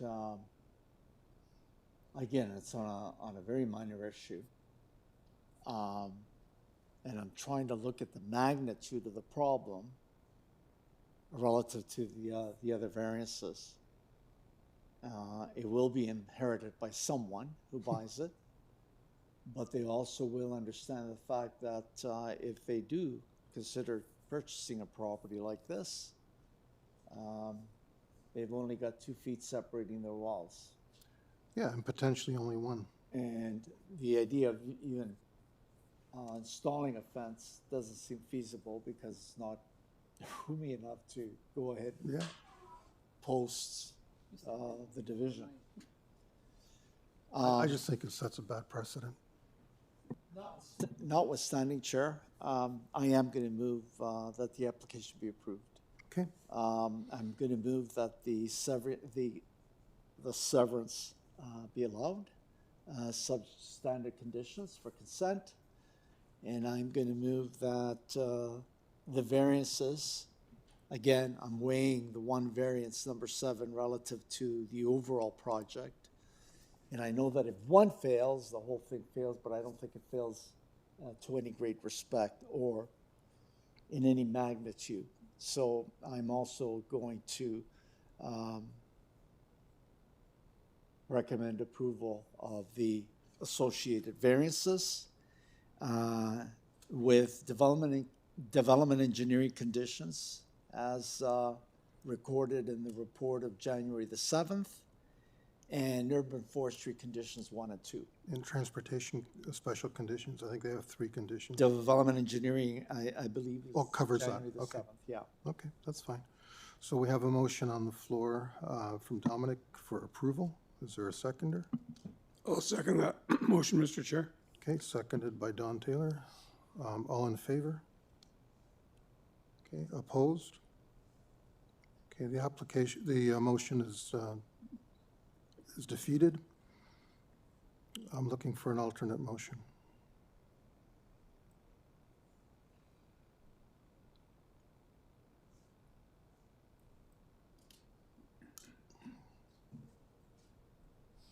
Mr. Chair, I'll make the motion to refuse this application.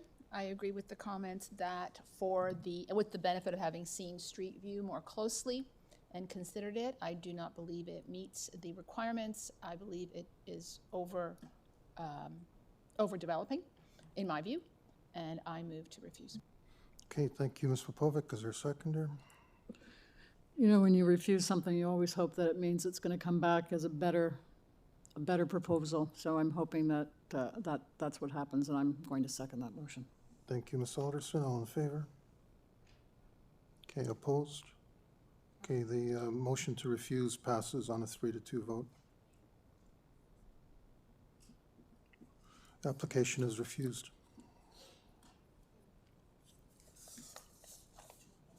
Yeah. So where are we? Page 10, page 11.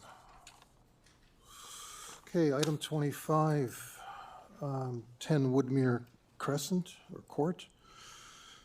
This is an application to construct a new detached dwelling with an attached garage. There are 6 variances being requested. Planning has 3 conditions in the event, is requesting 3 conditions in the event of approval. Forestry is requesting condition 2 in the event of approval. And we have support from number 11. Mr. Chair, so David Bronskill, the agent that you have listed, is available. We also have an additional speaker that is not on your list. Okay, speakers online? Yes, they are. Okay, can we gauge from the speaker whether they're in support or opposition? I can unmute them now. I mean, I believe that they had concerns when this was. Well, you know what, that's at the okay, that's previous okay. Look, we'll go forward with David's presentation then. I'm going to unmute Mr. Bronskill right now. Okay, Mr. Bronskill, you are unmuted and you can proceed. Good evening, Mr. Chair. Can you hear me all right? Good evening, we can hear you perfectly. Thank you. I apologize, sir. I am just on Bluetooth earbuds on my phone. No, you're good. Listen, if everybody was clear like you, I'd be happy. Thank you, sir. And just for the record, sir, last name's Bronskill, Bronskill, first initial D for David, and the mailing address is 333 Bay Street, Suite 3400 in Toronto, Ontario. And just confirming I am the agent for the applicant, sir. Super, thank you. If we could get your presentation, please. Yes, sir. This is, I think, overall a happy story in that you may recall this was deferred earlier and there were, in fact, negative reports from Urban Forestry and from Ravine Services. There was also a letter expressing an objection from the neighbor at 12 Woodmere Court. The time was very well spent, sir. We thank staff in all the departments for actually coming onto the site, sir. That includes Urban Forestry, Ravine came as well, sir. We also thank the owners of 12 Woodmere Court for engaging, and you'll see that they have a letter now withdrawing their objection. As you noted, sir, in your introductory comments, the memos from Urban Forestry and the Ravines Department of the city have changed from recommendations for refusal now to have conditions. There have been some minor modifications, sir. I don't need to change the variances that are in the notice. You will note in the presentation that we filed that there's now an FSI being sought of a 35.39. That's what's on the notice. Some small changes to setbacks. In particular, a change to the length of the rear deck projection that's down from 25.72 meters to 15.27. Overall, the previous proposal, sir, had 24 trees being removed on this very well-treed lot. It's now down to 14, and some of those are trees recommended for removal anyway by the arborist as a result of their health. Some of the trees fall within the building footprint themselves, but importantly now, some of the trees proposed for removal include some trees in the rear yard as a result of the reduced terrace depth. It includes a couple of trees in the front yard now that can now be kept as well, sir.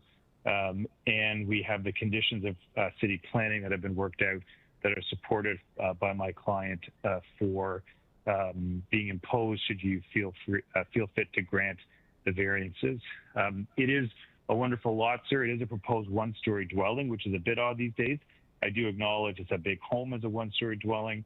It's intended by our client to be able to age in place and have everything on one level, and it's been designed as such.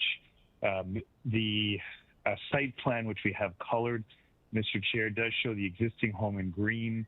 It does show the as-of-right envelope based on setbacks with the red dashed line on it. And you can see in a few places, particularly at the rear next to 12 Woodmere, where there is a portion of that one story that projects in beyond 19 meters. And then there are some variances associated with the deck on the other side where it projects slightly outside that red dashed line. But overall, a bulk of that approved footprint, in fact, is not being deployed, particularly in the front and on some of the setbacks.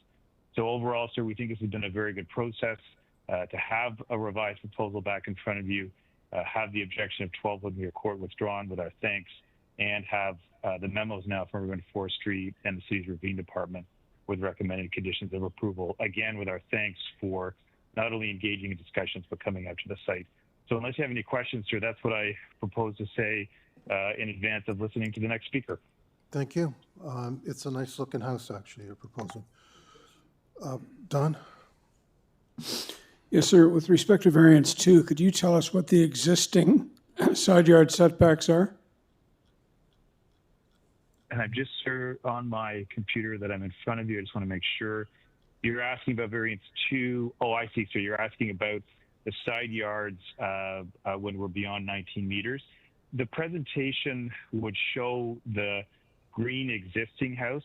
In fact, I can't tell you the exact setback, sir, of the existing house. I'd have to pull up the survey, but I can tell you if you look at that green dashed line, on the one side of the house, or on the left-hand side where it's adjacent to 8, it's not exactly apples to apples, sir, because they are different homes, but you can see that green dashed line is actually closer than the terrace. On the other side, adjacent to 12, it is actually a little bit further away than what we are proposing today. Okay, thank you. Thanks, sir. Okay, thank you. If there's no other questions, I'd like to go to the next speaker. Sorry. No, it's okay. Go ahead. Okay, yes, Mr. Chair. So the next speaker is David Horton from 8 Woodmere. Let me just pull him up here. Okay, so David, you are unmuted. Okay, yeah, thank you very much.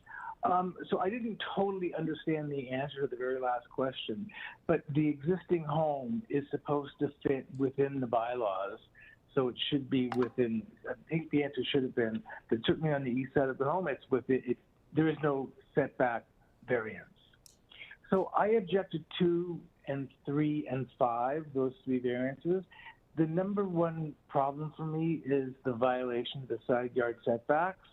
So it's interesting, so you're building a bungalow on an 85 square foot lot, but you're bringing it forward, and as the property narrows, the setback is created. So you're going from one extreme side on the west to the other extreme side on the east. So, you know, it's interesting that on the last request that we were just looking at, the other property, they were saying, like, who would ever build a one-story home today? Well, this is no ordinary one-story bungalow. This is a very, very wide property, wider than most homes on the street, and it's on an 85-foot lot, and so you've got all these setbacks.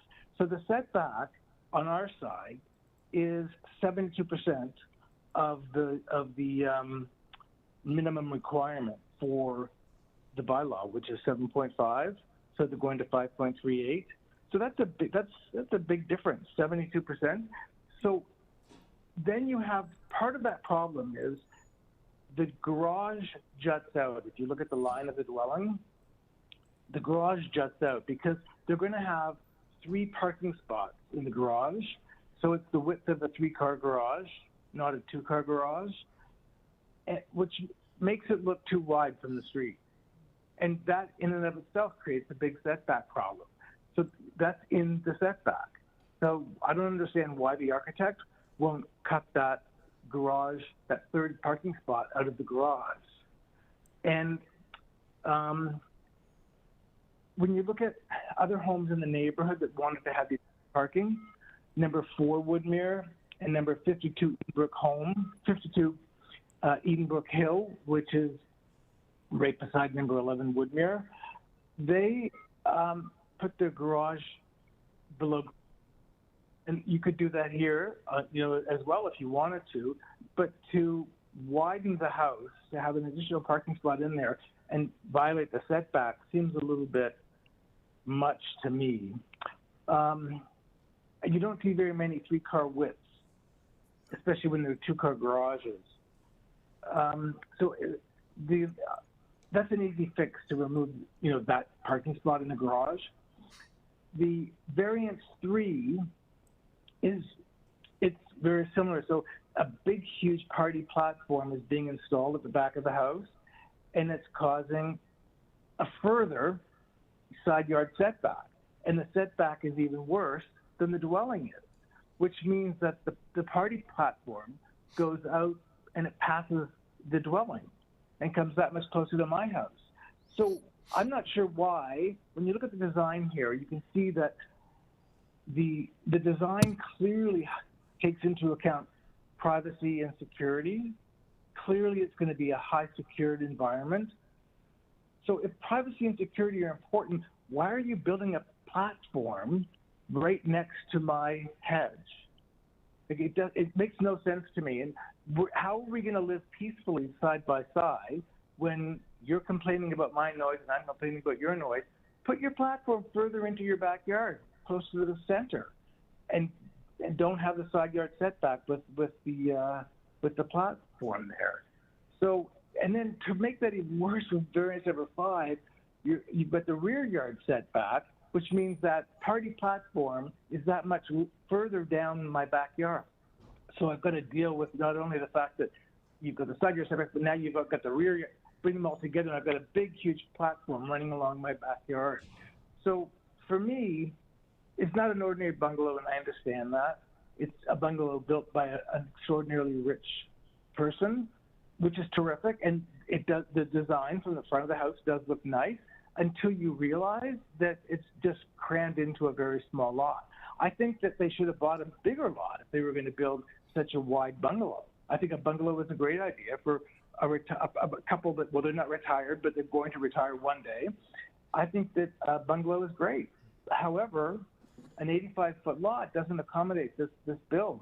So it's going to look very strange as far as the whole street is concerned.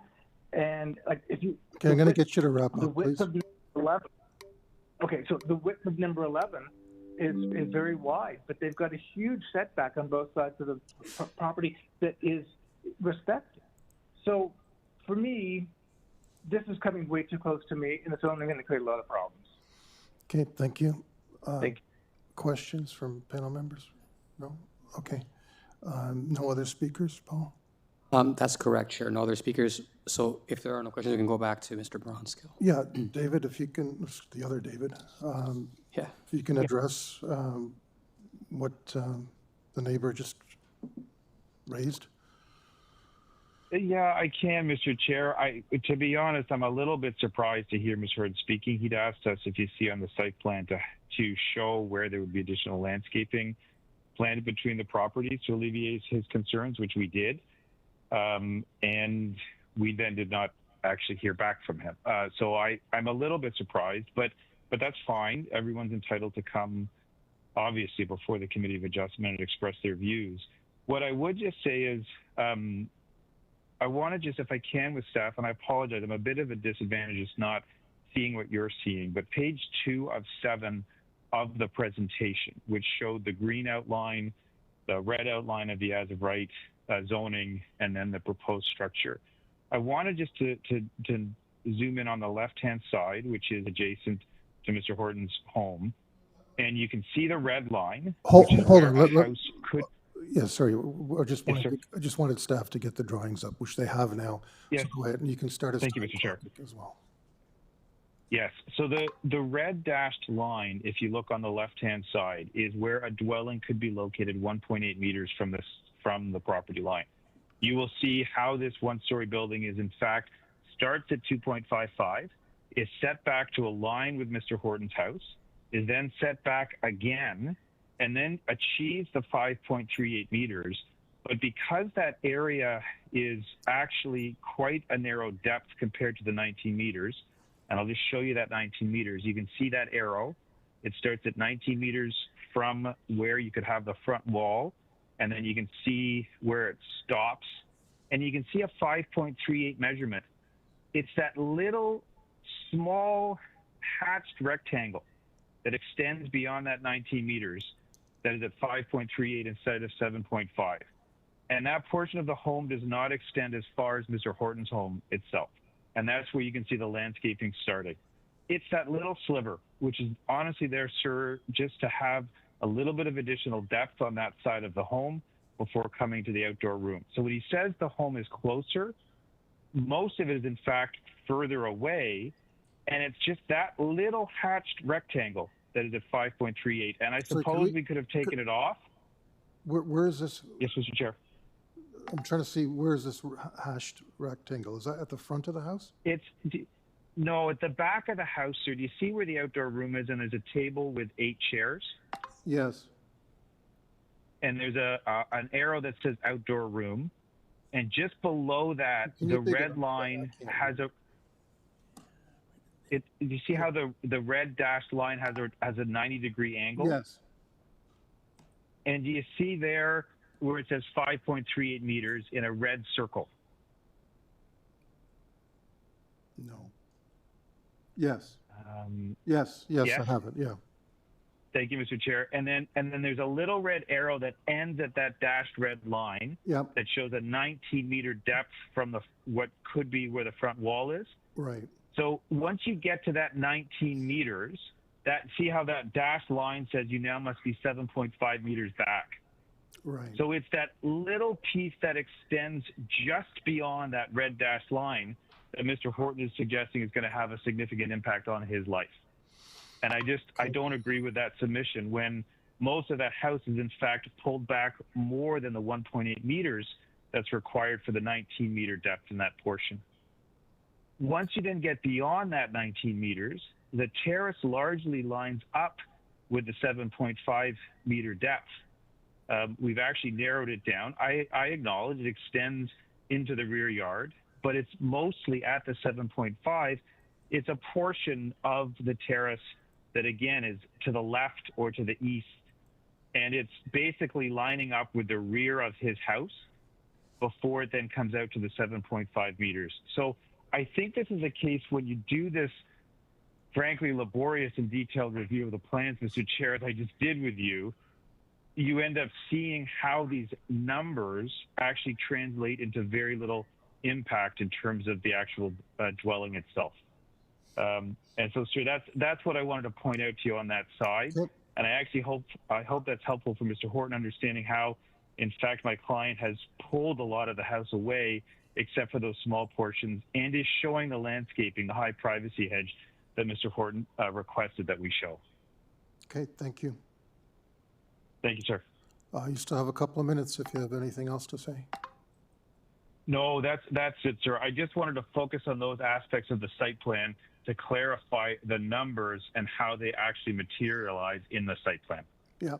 Yeah, no, often the numbers don't reflect the impact. And we had an application earlier today where that was very much so. So yeah. Understood. Questions from panel members? No? Okay, let's take it into committee. Chairman, I'm prepared to speak on this item. I believe that some real great substantive strides have been made to revise the application that was here before us previously in order to eliminate and reduce the variances, side yard setbacks, coverage, front yard setback, etc. The issue with respect to impact on adjacent properties, adjacent neighbors, I think the articulation of the bill smartly addressed side yards issues and privacy issues in my view. I believe the variances that are before us today are superlative in terms of what was offered to us in the original application. The applicant has worked with planning, and planning has agreed with the changes that have been made. They have 3 conditions, which I believe the applicant is aware of, and subject to conditions of planning of January the 7th, I move that the application be approved and subject to urban forestry condition number 2. Thank you, Mr. Gully. Is there a seconder for that motion? I'll second that motion. Thank you, Don. All in favor? Okay, that's unanimous approval. Okay, thank you to the 2 Davids. Thank you, Mr. Chair. Could I, just as a public service announcement for you, Mr. Chair, I didn't want to do it at the start. The microphone at the podium remains a hot mic when you guys are on break. Oh. And I just wanted to indicate that to you. And it's a very, very sensitive microphone. Okay. So there was nothing said, honestly, Mr. Chair, in the break that should cause any of you a concern. But I just wanted you to note that even when your microphones are off, that podium microphone, when it's on, is sensitive enough to pick up what you're saying when you're in your chairs. Thank you for that. Thanks for the tip. Yep. That's a hot. Oh, Good to know. Did you hear anything that was close to inappropriate? He's gone. Let's move on. Okay. No, I did not, sir. And have a great evening. Took you a long time to answer, I'm afraid. Thank you. Got to think about it, Don. Item 26, 2 St. Andrews Boulevard. This is an application to permit parking deficiency due to the 20 new portables being installed at a school. Transportation has chimed in as they are okay, and there are no other departments indicating any concerns. Our applicant is Sal Creamy, and I believe he's online. Good evening to you, Mr. Chair. Good evening indeed. I don't think we need a full presentation. Got the full presentation the last time this was up. My only comment is if you can provide more than the 8 bike parking spaces, it would be nice to do. Again, this is for the school board. That's not something I can answer for them this evening. The 8 No, has been sufficient for the length of the school. And again, this is a temporary application for the portables. Understood. I'm just a comment. I mean, let's encourage the students to ride in instead of drive in. But through you, Mr. Chair, I did post a sign, and you know what? There's a number of signs, like metal stake signs that bikes can be attached to. There's a number of trees, small ones. That's what I thought, Bike yeah. to a tree, but there's things around that they can still ride bikes and lock them up if need be. Fair enough. The fence, again, that lines the property of Yep. bike can be locked there. So if they want, they can. Fair enough. Okay. Chair, I'd like to make a motion. Okay. I think wisdom did prevail finally. Transportation Services did agree in the report on November 20, 2025. I move that the application be approved. Thank you, Mr. Gully. Is there a seconder? I will second that motion. Thank you, Natalia. All in favor? Okay, the application passes unanimously. Thank you, Sal. Thank you. Have a good evening, now. everybody. Okay. I think I'm up now, but I'm speechless. Does anybody else have any other motions they want to put forward? I'm actually going to put a motion forward for adjournment. It's now 7:10 p.m. I agree. I'll second that, Chair. Okay. And I just want to know one thing. How did we ever do like 50+ applications in a day? Like this was only 26. Because we had Express Mike doing the sharing.